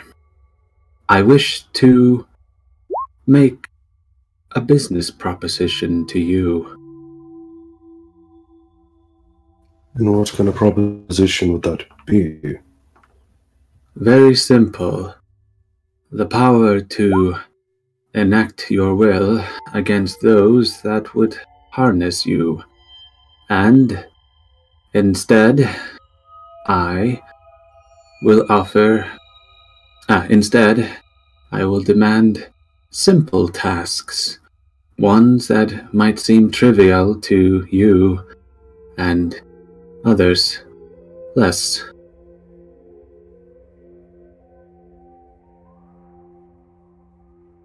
And why should I trust you? Oh, do not trust anything I say. Merely observe the fine print of the deal, and let that be your assurance.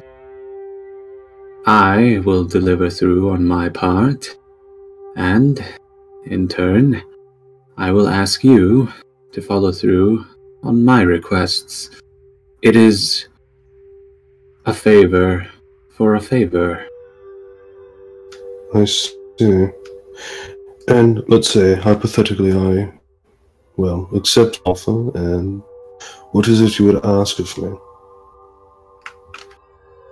Anything from leaving a certain piece of leaving an item behind, to delivering a small message.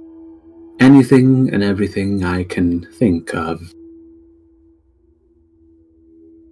I see. This Lurson's just gonna let out a bit of a sigh, and he's gonna look from the man and just look up to the sky for a second, just in a bit of contemplation. This power I offer, it can help you exact revenge on those that wronged you.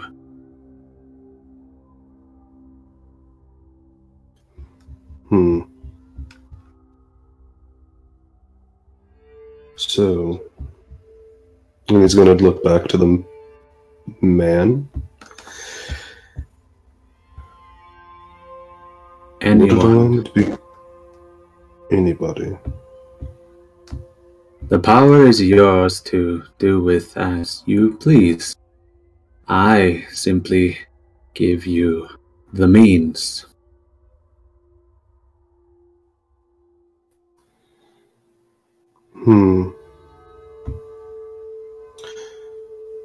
Very well. Do you accept my terms? Yes, I shall.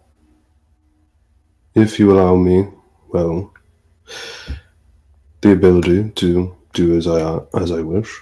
Yes. Excellent. And you see him hold forth what appears to be a withered hand covered in feathers, with talons on the end. And he holds it forth as if to seal the deal with a handshake. He'll take his hand and grip his forearm.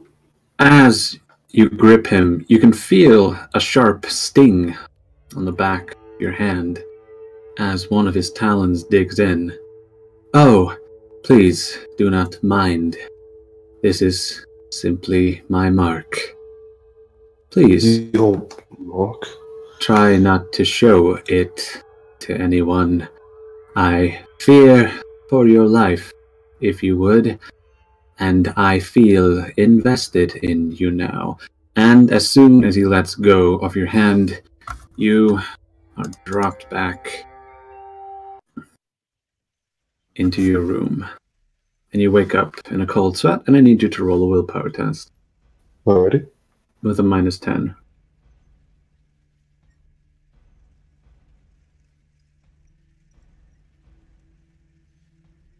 Hot damn. You make it. Interesting. And at that, he's going to look to the hand that was, well, that the man dug into. Indeed. As you look and you see upon the back of your hand, there is scar tissue forming there, and you do not remember it ever being.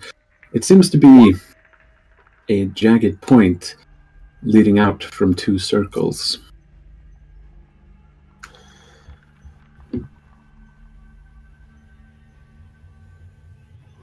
Oh, that's... It wasn't a dream, was it?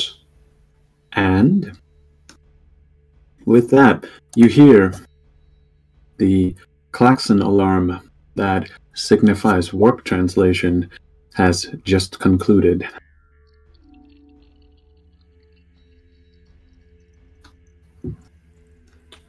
And yeah, Larson will stand and now he's gonna wear gloves.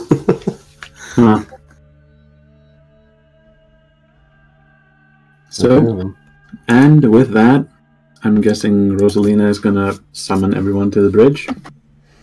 Yeah. Indeed.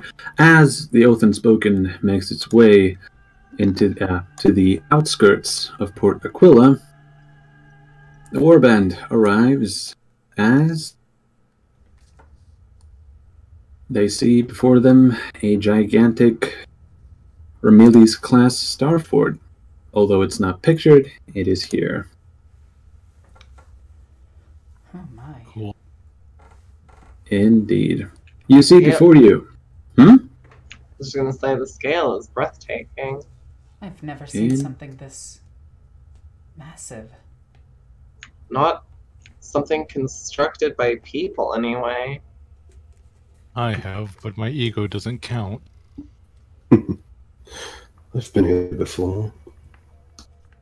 I remember correctly, and he's going to point out just out there. About there's quite a nice establishment.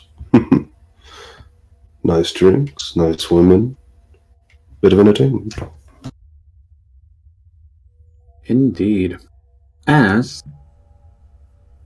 Aristide stands in front of his command throne, he gestures to the warband and says, "Welcome to Port Aquila. It is quite the hub of trade and transportation." This place is Now. massive. It is.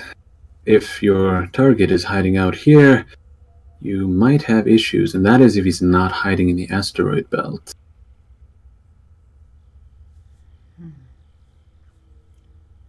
It's still a smaller scope than the entire sector. That is true. However, there is... Sir, we have an incoming hail from the Vox, on the Vox. Patch it through. You hear a screech of signals as the Vox system chimes up and says, "Do I have the pleasure of speaking to Lord Captain Aristide?" An older woman's voice comes over the Vox. Aristide sits back to his throne and replies, saying, "Indeed, it is I. And whom do I have the pleasure of addressing?" The voice replies, "Hold on, I need... Where is it? Oh no! Oh, here we go. This is Military Governor Severine Cantrella. We met at Foralis, if I'm not mistaken." At this, Aristide glances over back to the warband and replies, "Yes, we did. It was quite the unfortunate incident." "Yes, it was. But to cut the chit-chat, Aristide, I have need of your assistance, or rather, of one of your guests aboard." At this, Aristide looks a bit nervous and says, "And who might that be? I hear rumors have been going... don't be coy, Aristide. Rumors have been going around you have an Inquisitor on board. I need to speak with him." "Ah, I see. Do you have a message I can send to him?" "Yes. Tell him to join me aboard the Pride of Askellon. I'm no doubt you have it's the Remilli's class station. Tell him to approach me, and I wish to speak with him on an urgent matter that requires utmost discretion. I will do so when I can. Heresy out." And he closes the box link. Viggy, question. Yes. Yes, the answer to your question is yes. What is the question? Bree knows. Okay. He always The one you knows. test with. Ah, I'm just gonna look to the warband really quickly. Alright. Let us... What should be our course of action? We need to hunt down the arch heretic, but... failing the summons might arouse suspicion. Well, Rosalina, unfortunately, I hate to bring this up, but if there are others who already know there's an Inquisitor on station, Halberl could flee before we get anywhere near him. That is Perhaps true. Perhaps splitting up could work. I don't think that's a good idea unless we all want to get jumped one by one. That's true. Tarvok, try to get to their communications array. Try to get any frequencies on the arch heretic as soon as you can. actually, Knight, roll for me Common Lore Askellon with a +10. Of course. Also, sorry, I cut out a bit. Common Lore Askellon. Actually, don't you have Scholastic Lore? I have Scholastic Lore to Solium. Oh yeah, that's true. Never mind. Common Lore Askellon it is. With a +10. With a +10, I still don't pass it, but I get a free reroll. That is true. Because bookcase. Bookcase is best. So if it's a +10, so now it's just a regular test. Yeah, yes. There we go. There we go. Make it. Check the book. Check out the book. So good. So, as Tarvok is busy flipping through the many books that he has on hand, and Mechadendrite. On hands, actually. Yeah. He finds, and let's see. He simply starts.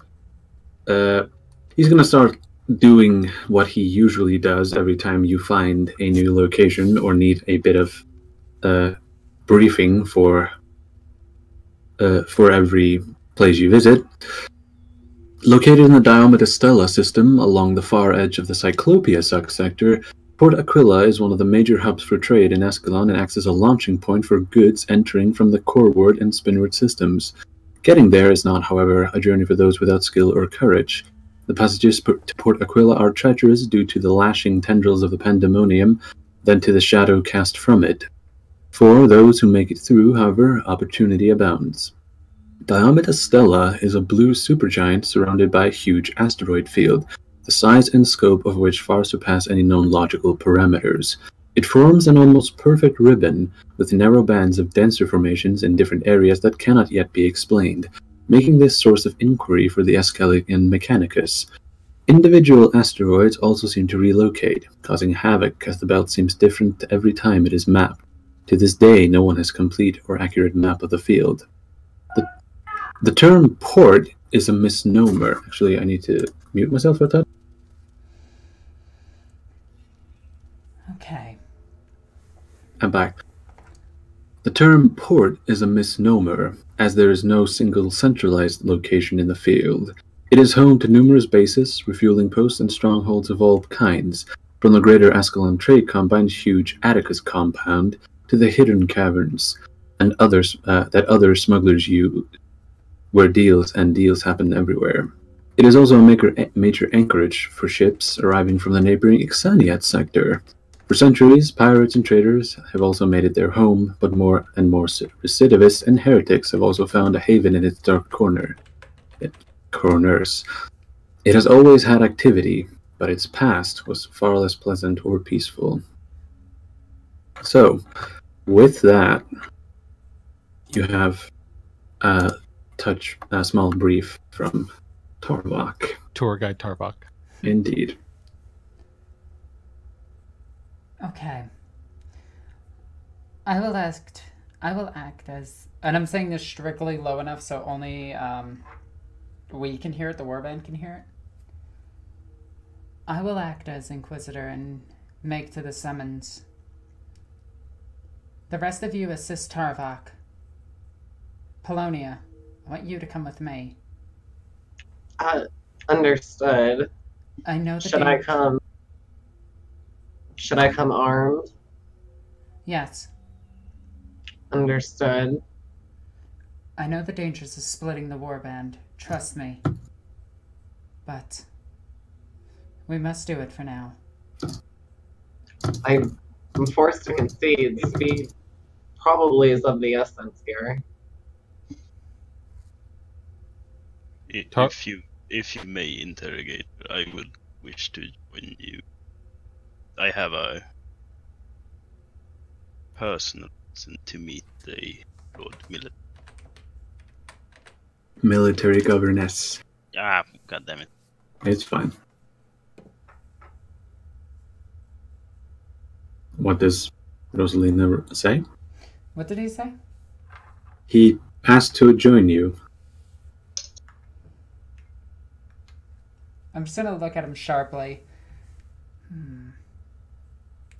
Perhaps. Polonia, then you will go with Tarvok, understood?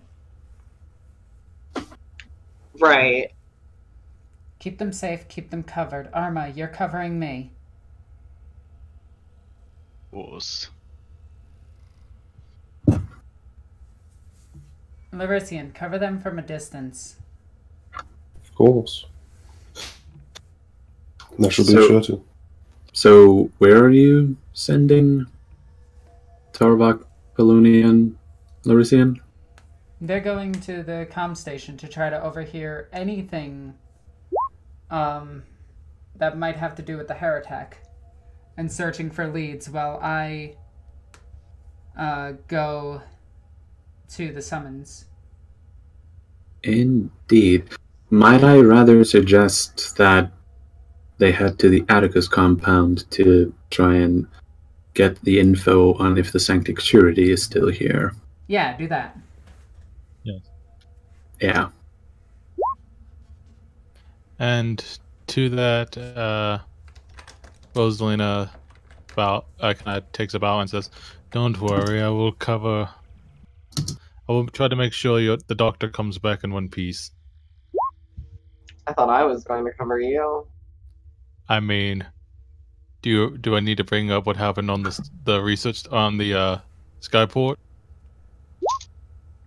My memory's a little faded. Regardless, Tarvok, keep each other safe. Let's get moving. Indeed. Polonia, shall we begin the dance of death to our enemies?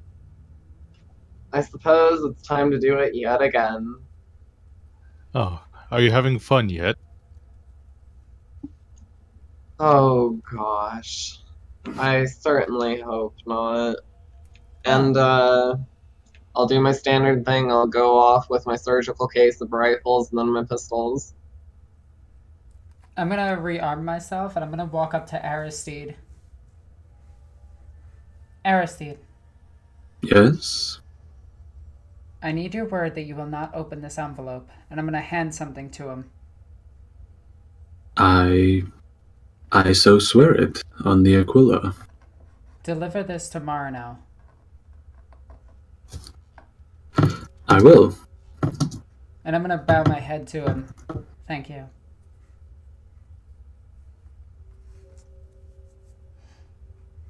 And I guess we're making our way into the space station itself. So, as you make your way to the hangar on the Oath, your special hangar on the Oath Unspoken. I'm guessing you're taking. Actually, what would you take to disguise yourself? I'm not disguising myself. Yeah, You're you not? should. You could go in mine if you wanted. We should Yeah. do this. It's quite official.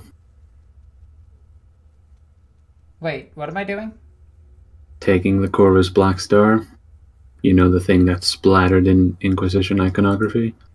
Yeah, I guess so. I'll pilot the well, me or Alma can pilot it. Actually, You we can back both and forth. pilot it. Indeed, though I'd rather Rosalina have the co-pilot seat. Yeah, I like the co-pilot seat. Yeah. Let you take credit without actually doing anything. Haha, I can't fly this Don't- thing. Don't do that. Not pre-show her how it's done. Operate Yep, Aeronautica. plus minus. Plus 10 for it being easy. Actually, I think it's I actually forget what the maneuverability on the Black Star is. I think it's a plus 20, actually. I forget. Yeah, don't worry about it. I know. I'm just I gonna know. reach the handles and watch it shake again, just be like, this machine spirit just does not like me.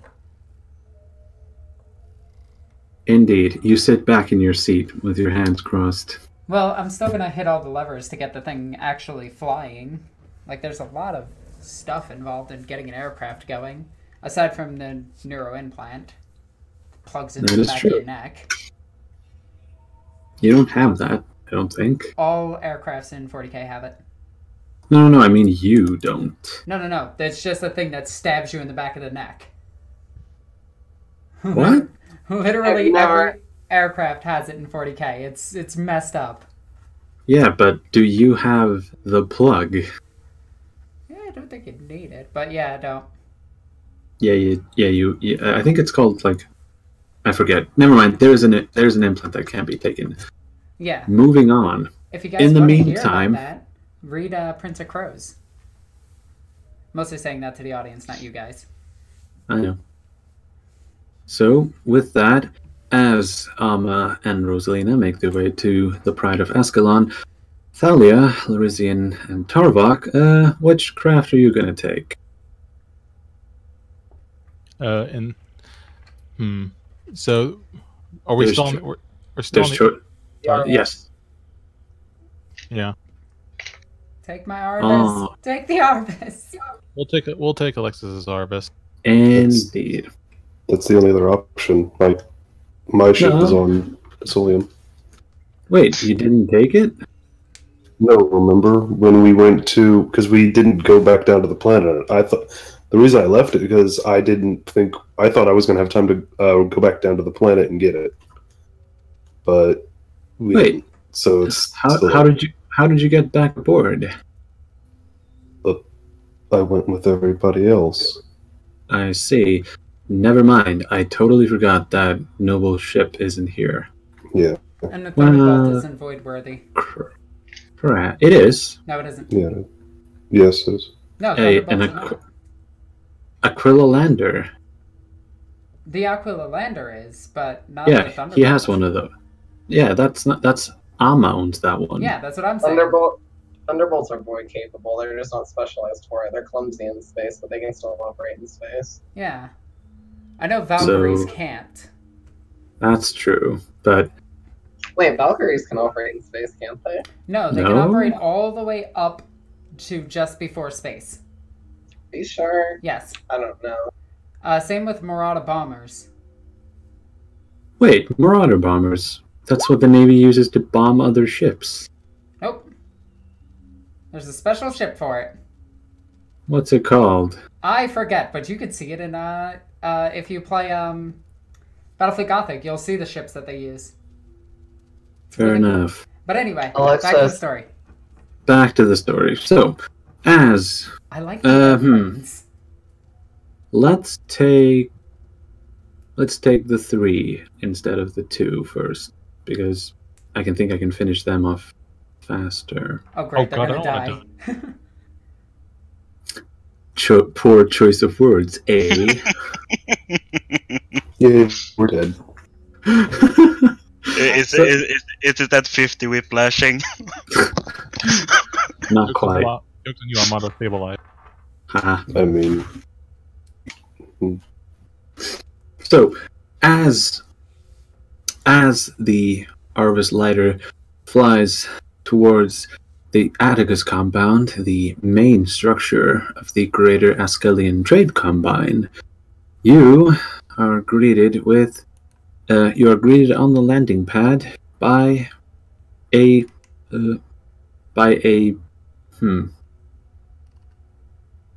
what appears to be a standard human, unaugmented. He is short. Well, no, actually, he's not short. He is about 6'3", with a shaved scalp, and he appears to be wearing some kind of administrative robes, though not of the administratum. He has a strange crest on his near his. Wow, I am just blanking hard.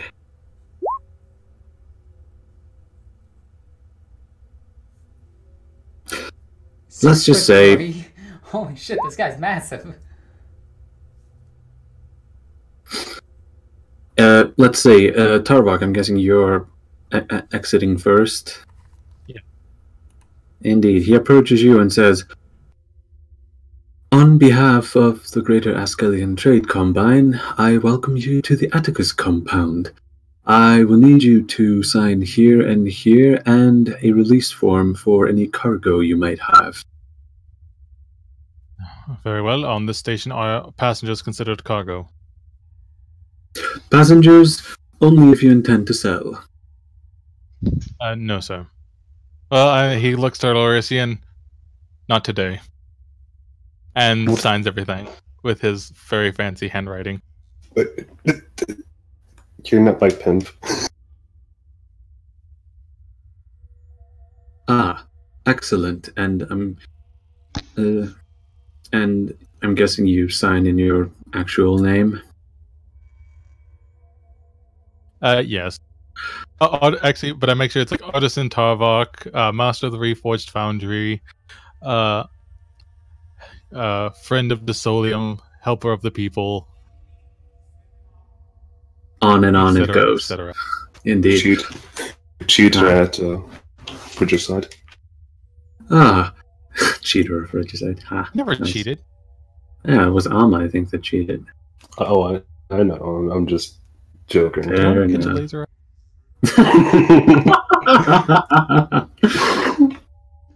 There was no more catching hands. There was only catching laser eyes from Tarbok.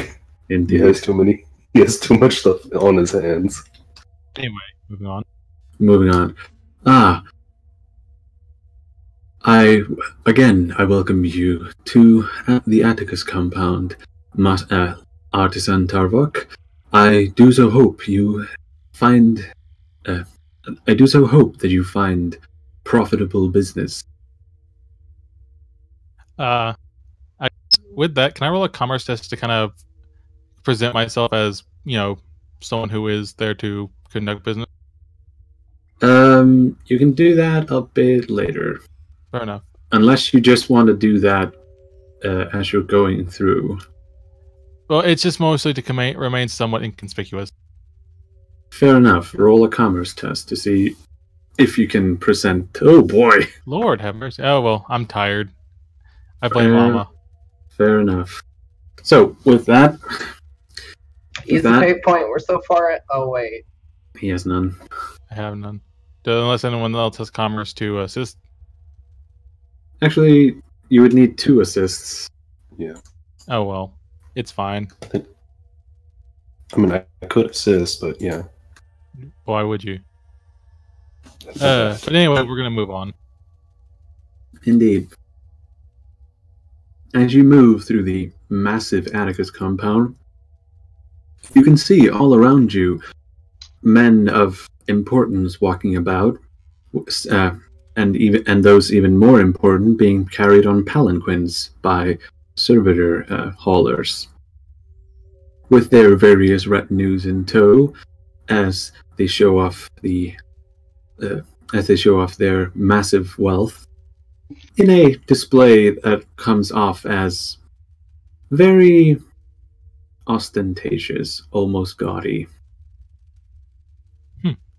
So, with that, you arrive at a gigantic pillar that seems to move all the way through the Atticus compound, a spire, if you will, that stretches from ceiling and all the way down to the bottom of the station. It is here that most, if not all, of the traffic through Port Aquila is controlled and cataloged. Polony, do you have a lot of experience with places like these? Yeah, I do, actually. What kind of security can we be expecting up ahead? Thinking what I know about. You can roll for me common lore rogue traders with a -10. Give her an assist. Would Larissa know it since he's been here before? That is true. He could roll with a +10. How about you just assist me? Or I assist you? Yeah, Oh, I'll yeah, assist him. I was about to say I'd have the +10. Why would I go Yeah, and no, assist I'll you? assist you. Indeed. Yeah, oh, So a +20 then. 30.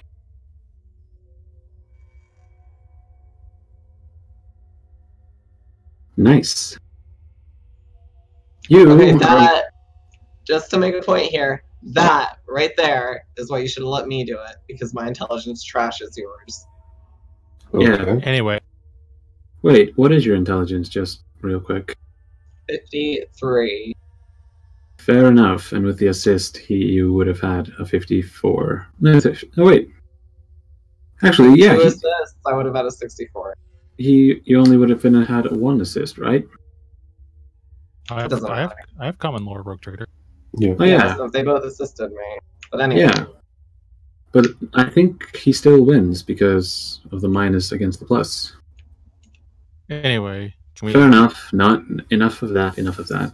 So, Lurisian and, to a lesser extent, Polonia recognize that security aboard a station such as this is entirely in the hand of the greater Askellon trade combine, and depending on who the patron of those guards is, they may have anything from crappy autoguns all the way up to hell guns, which, depending on the situation and who needs to guard information.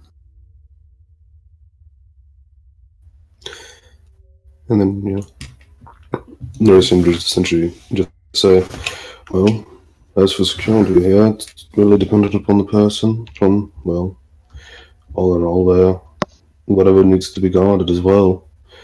The trade combine would arm anyone, arm their people, anywhere between little better than thugs, or all the way up to the elite of the Imperial Guard. In a similar manner, at least.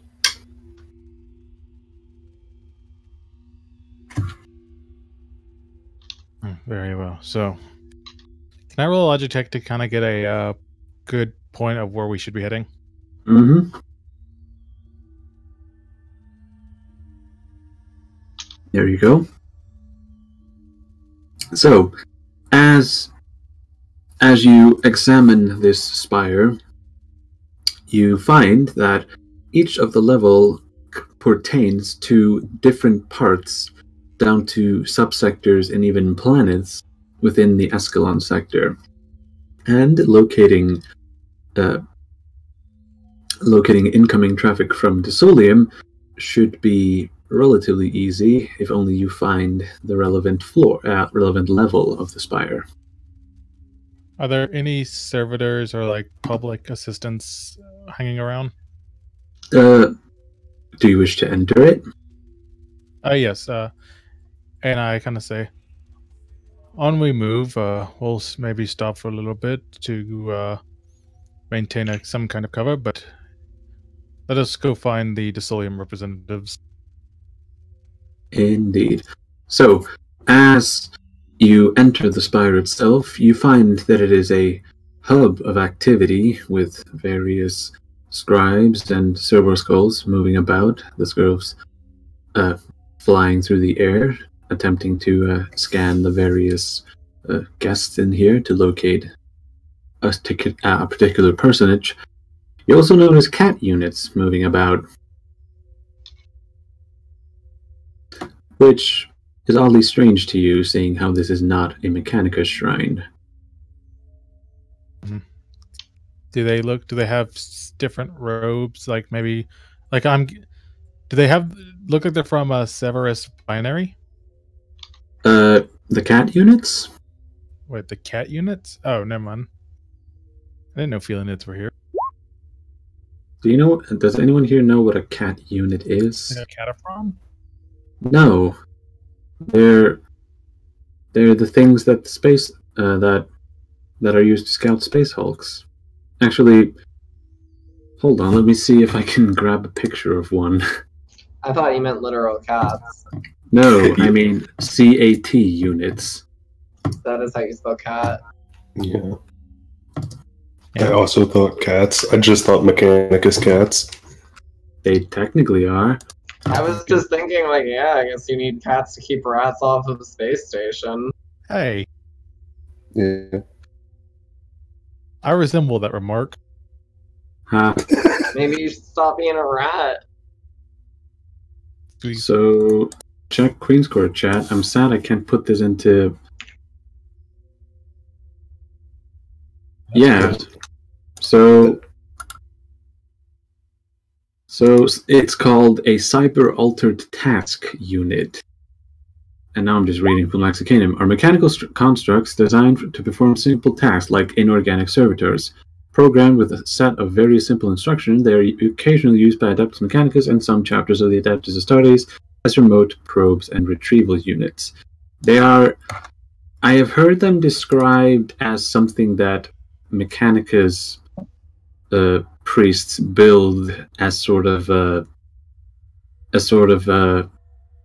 bonsai tree thing that a Earth human would do. Not so much to like they build it more to relax more than anything else. It's strange. Put it on my Christmas list, but does it look like it's? So what's it doing? Oh, there are a few of these just driving about. They seem to be going on their little errands. Okay, so we into the spire, and we're heading to the floor, looking for the floor that has the Decilium stuff. Indeed. You access an info terminal close by, and you are able to find that Decilium is housed on level 39. Is there a lift, or is it all stairs? There are lifts. Very well. Oh, Felonia, we're going to go take the lift. Hopefully there will be no angry boldmen trying to kill you this time. I don't think that will be too much of an issue, so long as I remember not to fall. Yeah, let's not talk about falling, and because somehow Rosalina will show up and catch me again, and I'll still be in her dead forever and ever. And as Tarvok kind of runs on, he kind of shakes his head to, and he says, Norisian, keep an eye out for anyone giving us dirty looks. Very well. Oh, St. always get dirty looks. Oh, roll awareness for dirty looks. Cool.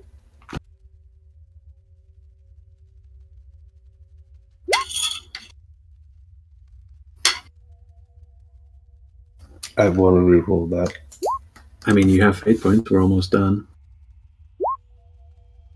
Do I see any dirty looks? You actually do, although not quite as dirty as you would like. There seem to be eyes on you coming from various people as you walk past. They seem to be noting the three of you as you're walking through, no doubt wondering what business you have in the Atticus compound spire. Mm-hmm. I'll make a mental note of that. And as we kind of make our way to the left, Tarvok stops one last time before they get on and turns.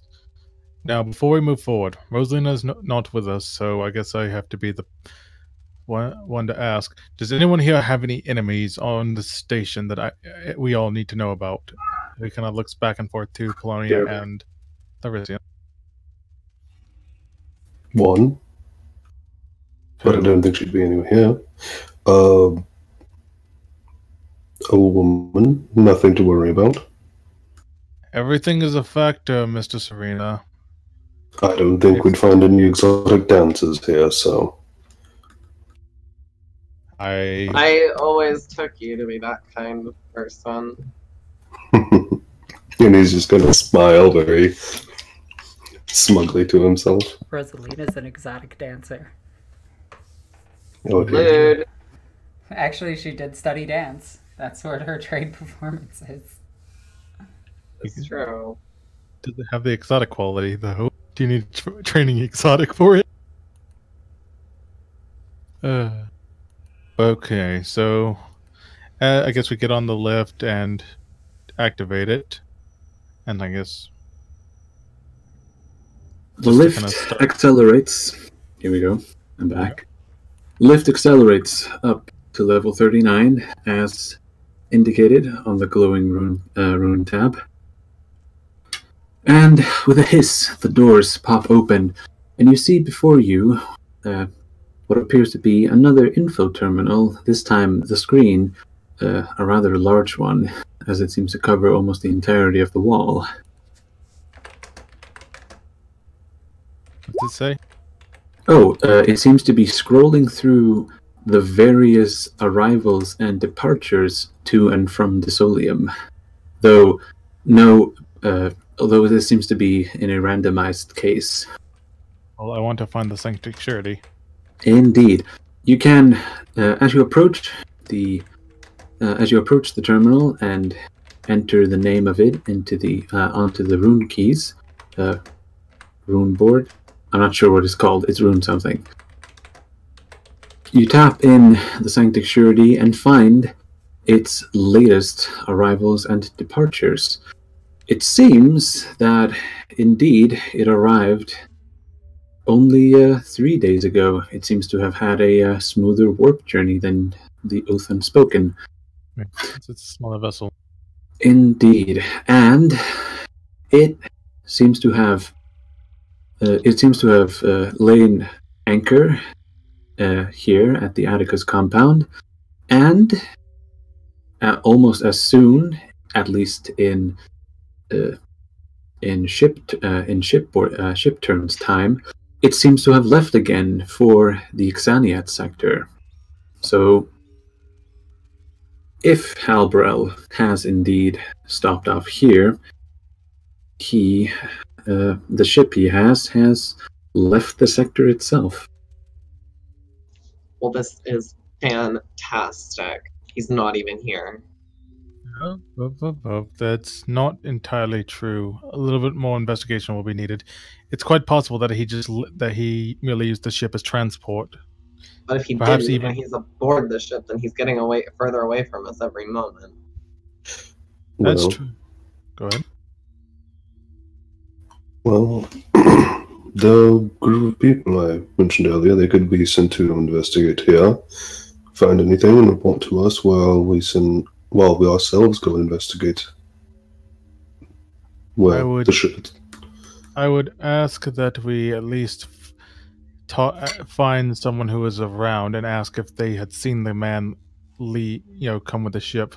There's also the chance that he sent the ship away to throw us off his trail. He stop off here, send the ship off as a diversion because he knows he's being hunted. Here's something to consider that really makes us going on a wild goose, or makes it so that we're going on a wild goose chase. What if he went aboard another ship? There are hundreds of vessels here.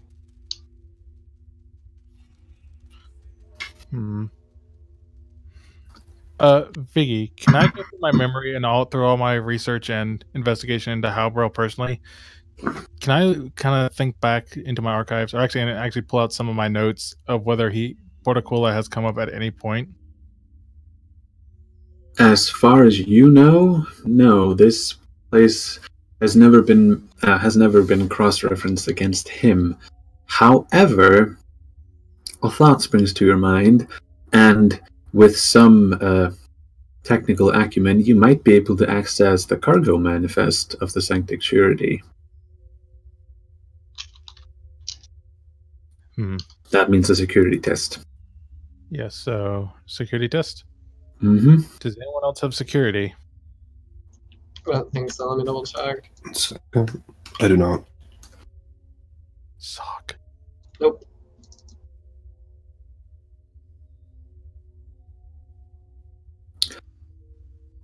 But you know what I do have? I have fate points and a high intelligence.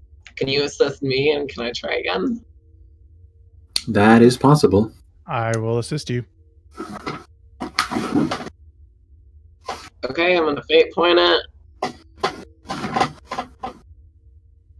Oh my gosh. No. As the two of you attempt to open the cargo manifest of the Sanctuary, you find that it appears to have been deleted. Well, let's see if we can find someone with access to it who may have seen who left with their own eyes. Indeed. You can head further into the spire, where the archivists will no doubt reside. Yes. With that, we are going to jump over to Alma and Rosalina. So, you dock in the... do we want to repeat the conversation we were having aboard this ship so that everybody in the Commons who's actually watching this can hear it? I mean, can they read it on screen? Unfortunately, only half of it. My screen got a little bit messed up. Well, bugger. We'll go through it quickly. Yeah, do a quick fill-in for the audience. About last night. Yes. I may have overdone it. I would say you quite did. Puking all over a casino is foul business. That's rather funny. But I must apologize. My actions were uncalled for. Explain, please. Is it a mental issue, interrogator? Or physical? Or perhaps of the soul? No. I just need to repent for my actions is all. The Sisterhood would beat me for hours for this. Do we require to see a confessor?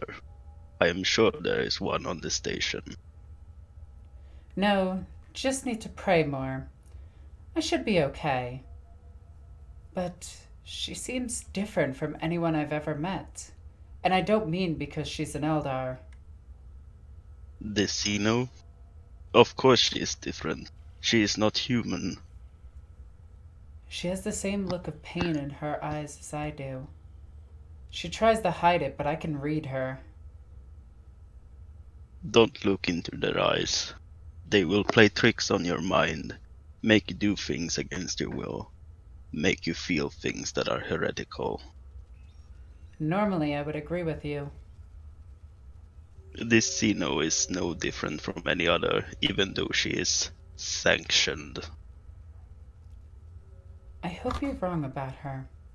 I want to learn all of her secrets. With that, Amaeus glances over to Rosalina with a stern look on his face. I see. My intentions are merely for study. I see. I can't help to wonder what Master Hunt would say, though. Kits? Oh, I actually missed that you said Master Hunt. I just saw a Master when I first wrote this, so I apologize. I can't say that I thought of him in this case. I would not believe that Master would consent with these actions. Master? Inquisitor Hunt, of course. Oh, I thought you meant the rogue trader. Of course not, he is no master of mine. My service is pledged to the Inquisitor and to the God Emperor himself. Yes, as is mine. I will have I will have to detail a report for him. That is good. And with that, you sat down in the hangar bay of the Pride of Askellon. As you walk down the access ramp, you are met by an honor guard of naval armsmen. And standing at the end of the row, you can see the now familiar face of military governess Severine Cantrella, as you last, not having changed one bit since the last time you saw her on Foralis. With that, Amma is going to smile. Indeed. So you approach down the row of naval armsmen? Yes. Yeah, I'm just gonna keep walking. Indeed. As you come face to face with Severine Cantrella, you can see that she has put on her best and deepest naval blue uniform, with all of her medals pinned and shined on her chest. She makes the sign of the Inquisitor and says, "Greetings, Inquisitor. And at that, I'm going to put my hand up really quickly. Do not speak that. Oh. It's Rosalina. Please, pardon my indiscretion. I was not aware that yours was a secret." Yes. Then worry not. We are not overheard, and my men would each and every one of them jump on a frag grenade for me. I'm gonna nod my head.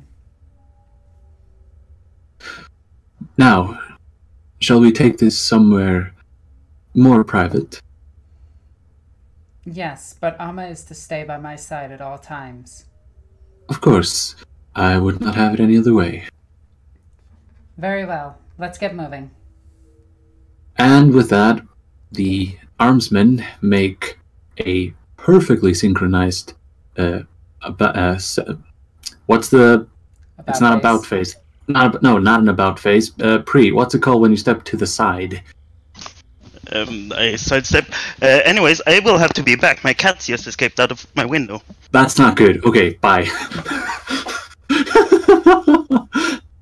Okay, the armsmen make a perfectly synchronized sidestep as they start marching next and escorting the three of you. Oh boy, poor Pri. You arrive at the military governess office, which seems to be decorated with all of the fineries that a military career can afford. Anything from busts to honors and military spoils of war, be they artifacts of conquered enemies of man. Severina sits behind a desk of heavy Tharian oak, and steeples her fingers as she leans her head down, heavy in thought. I must admit, Lady Lockwood, that I must have heard wrong regarding the Inquisitor aboard Aristide's ship. I was not aware that it was you at the time. No, we try to keep details about the Order secret. Can't have everybody figuring out who we are, especially during times of investigation. That is true. Though, I must admit, I have never seen an Inquisitor in my life, so the imagination does fly away with one's thought. Most people think of heavily armored goons coming out to grab them in the middle of the night. I can assure you. Oh, go ahead. I can assure you that I am nothing like that. I am here I am here for the people's protection, and that is all. I see.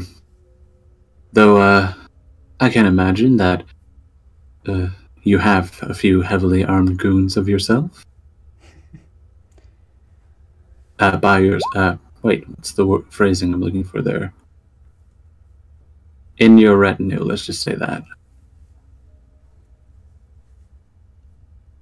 I have... Yeah. Hang on, let me work on that. Of course. Their identities are to remain secret, of course, and if you happen to bump into any...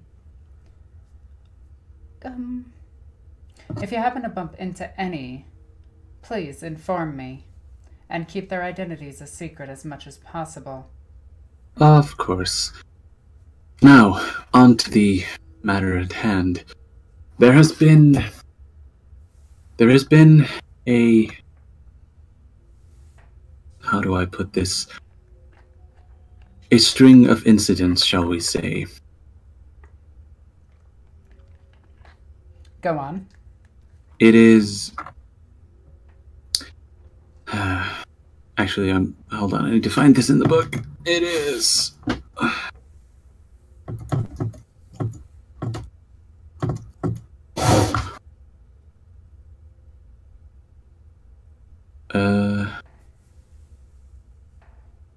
wait, did I... What? Oh, you're still here.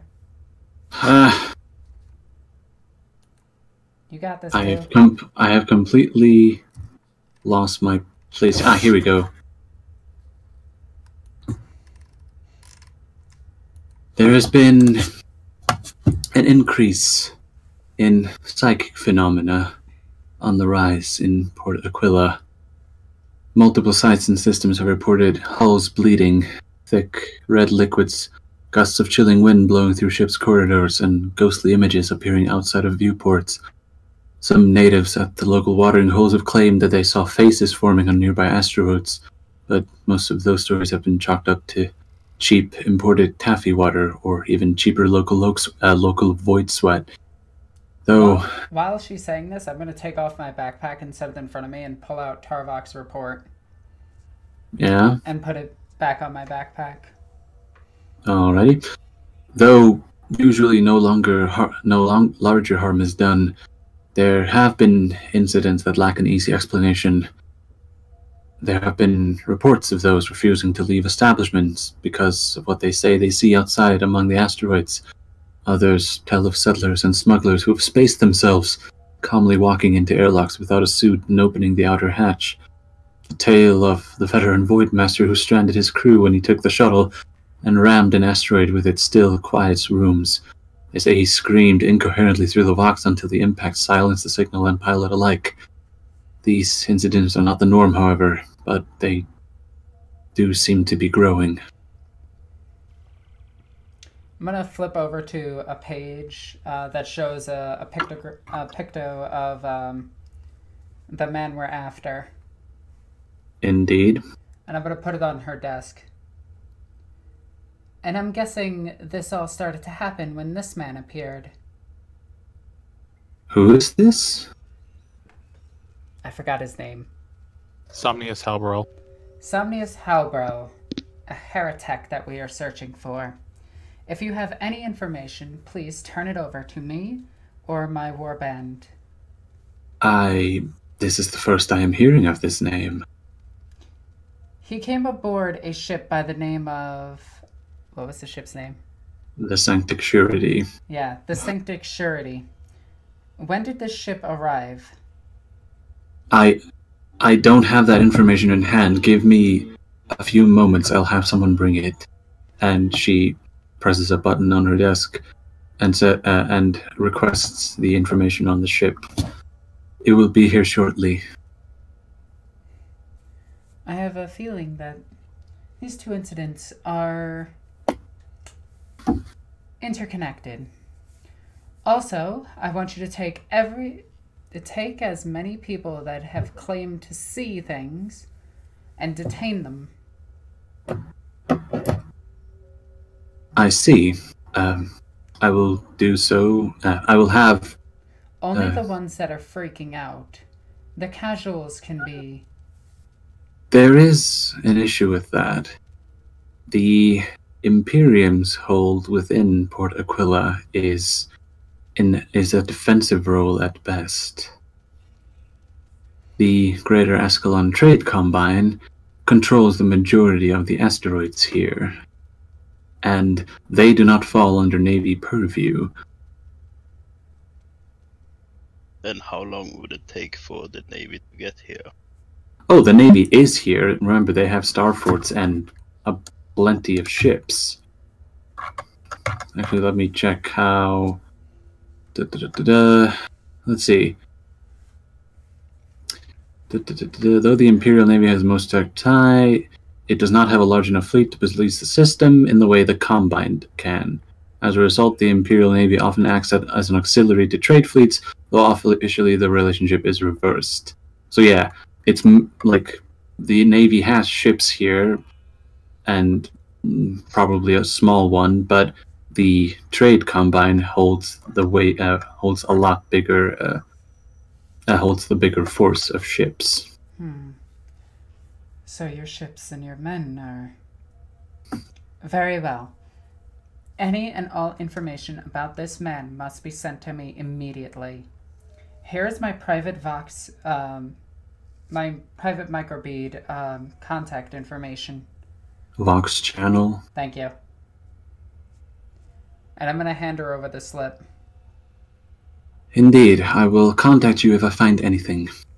Have your men search for any and all suspicious activity. Remember, I can search my own vessels and this station. The greater mass of of Port Aquila is beyond my reach, unless I wish to seize the whole thing, which I most definitely do not have the men or ships to do. That is what I meant, to bring in the entire battle fleet. Yeah, that is not good. Like, out of character, that's not happening. Oh. Because, yeah, you could bring the entirety of Battlefleet Askellon to Port Aquila and leave the rest of the sector completely defenseless. Do you have the authority to do that? Alexis? Technically, yes. Technically, no. Yeah, but she thinks I do. Well, yeah, that's different. Legally, you don't. Yeah.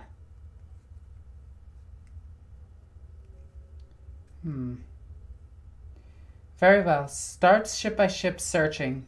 Take as much time as you need. I will. We'll continue our investigation here until we find information about about this man, and if he's left, we must leave as well. We'll have a small contingent come here and search this place for any and all traitor activity. Of course. Heretek activity. How very specific, but yes. Now, I must demand access to every single every single room on this station for me and my men. It is given, though I'm not sure that will help.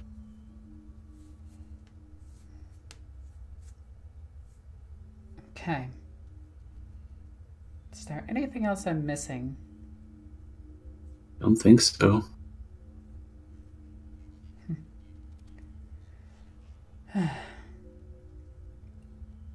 And about the party. And I'm referencing back on Forelise. Yes? You're quite the dancer. Why, thank you. You are not bad yourself. Though it is a shame about your dance partner. He was a traitor. Or he was a heretic. Or a heretic. I see. You had him executed? The greatest show on Earth. The greatest show on that planet, was it not? My, that is quite the mean feat. Now, I must get going to my investigation.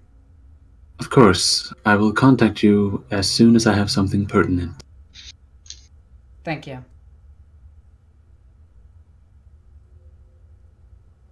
And Oh, go ahead. Inquisitor, Yes. might I perhaps have a word with your, what would I call him? Acolyte. Acolyte. Might I? And I'm gonna look over at Amma. Alma's going to look at you with puppy eyes. Of course. Indeed. And with that, I am sorry. I am sorry and not sorry, Pre. We're going to fade to black. Don't worry. Because this is a PG-13 stream. Jesus fucking Christ. So, and actually with that, Oh, and I took my report with me. Well, duh. And with that, we will return next week. What dangers will they find in the asteroids of Port Aquila? Tune in next week. Tune in next time on the exciting adventures of Dark Heresy and Queen's Court. Thank you, everybody, for joining us for this 3-hour episode. That was pretty good. We had quite the story, and I hope you join us next week for, well, the next episode.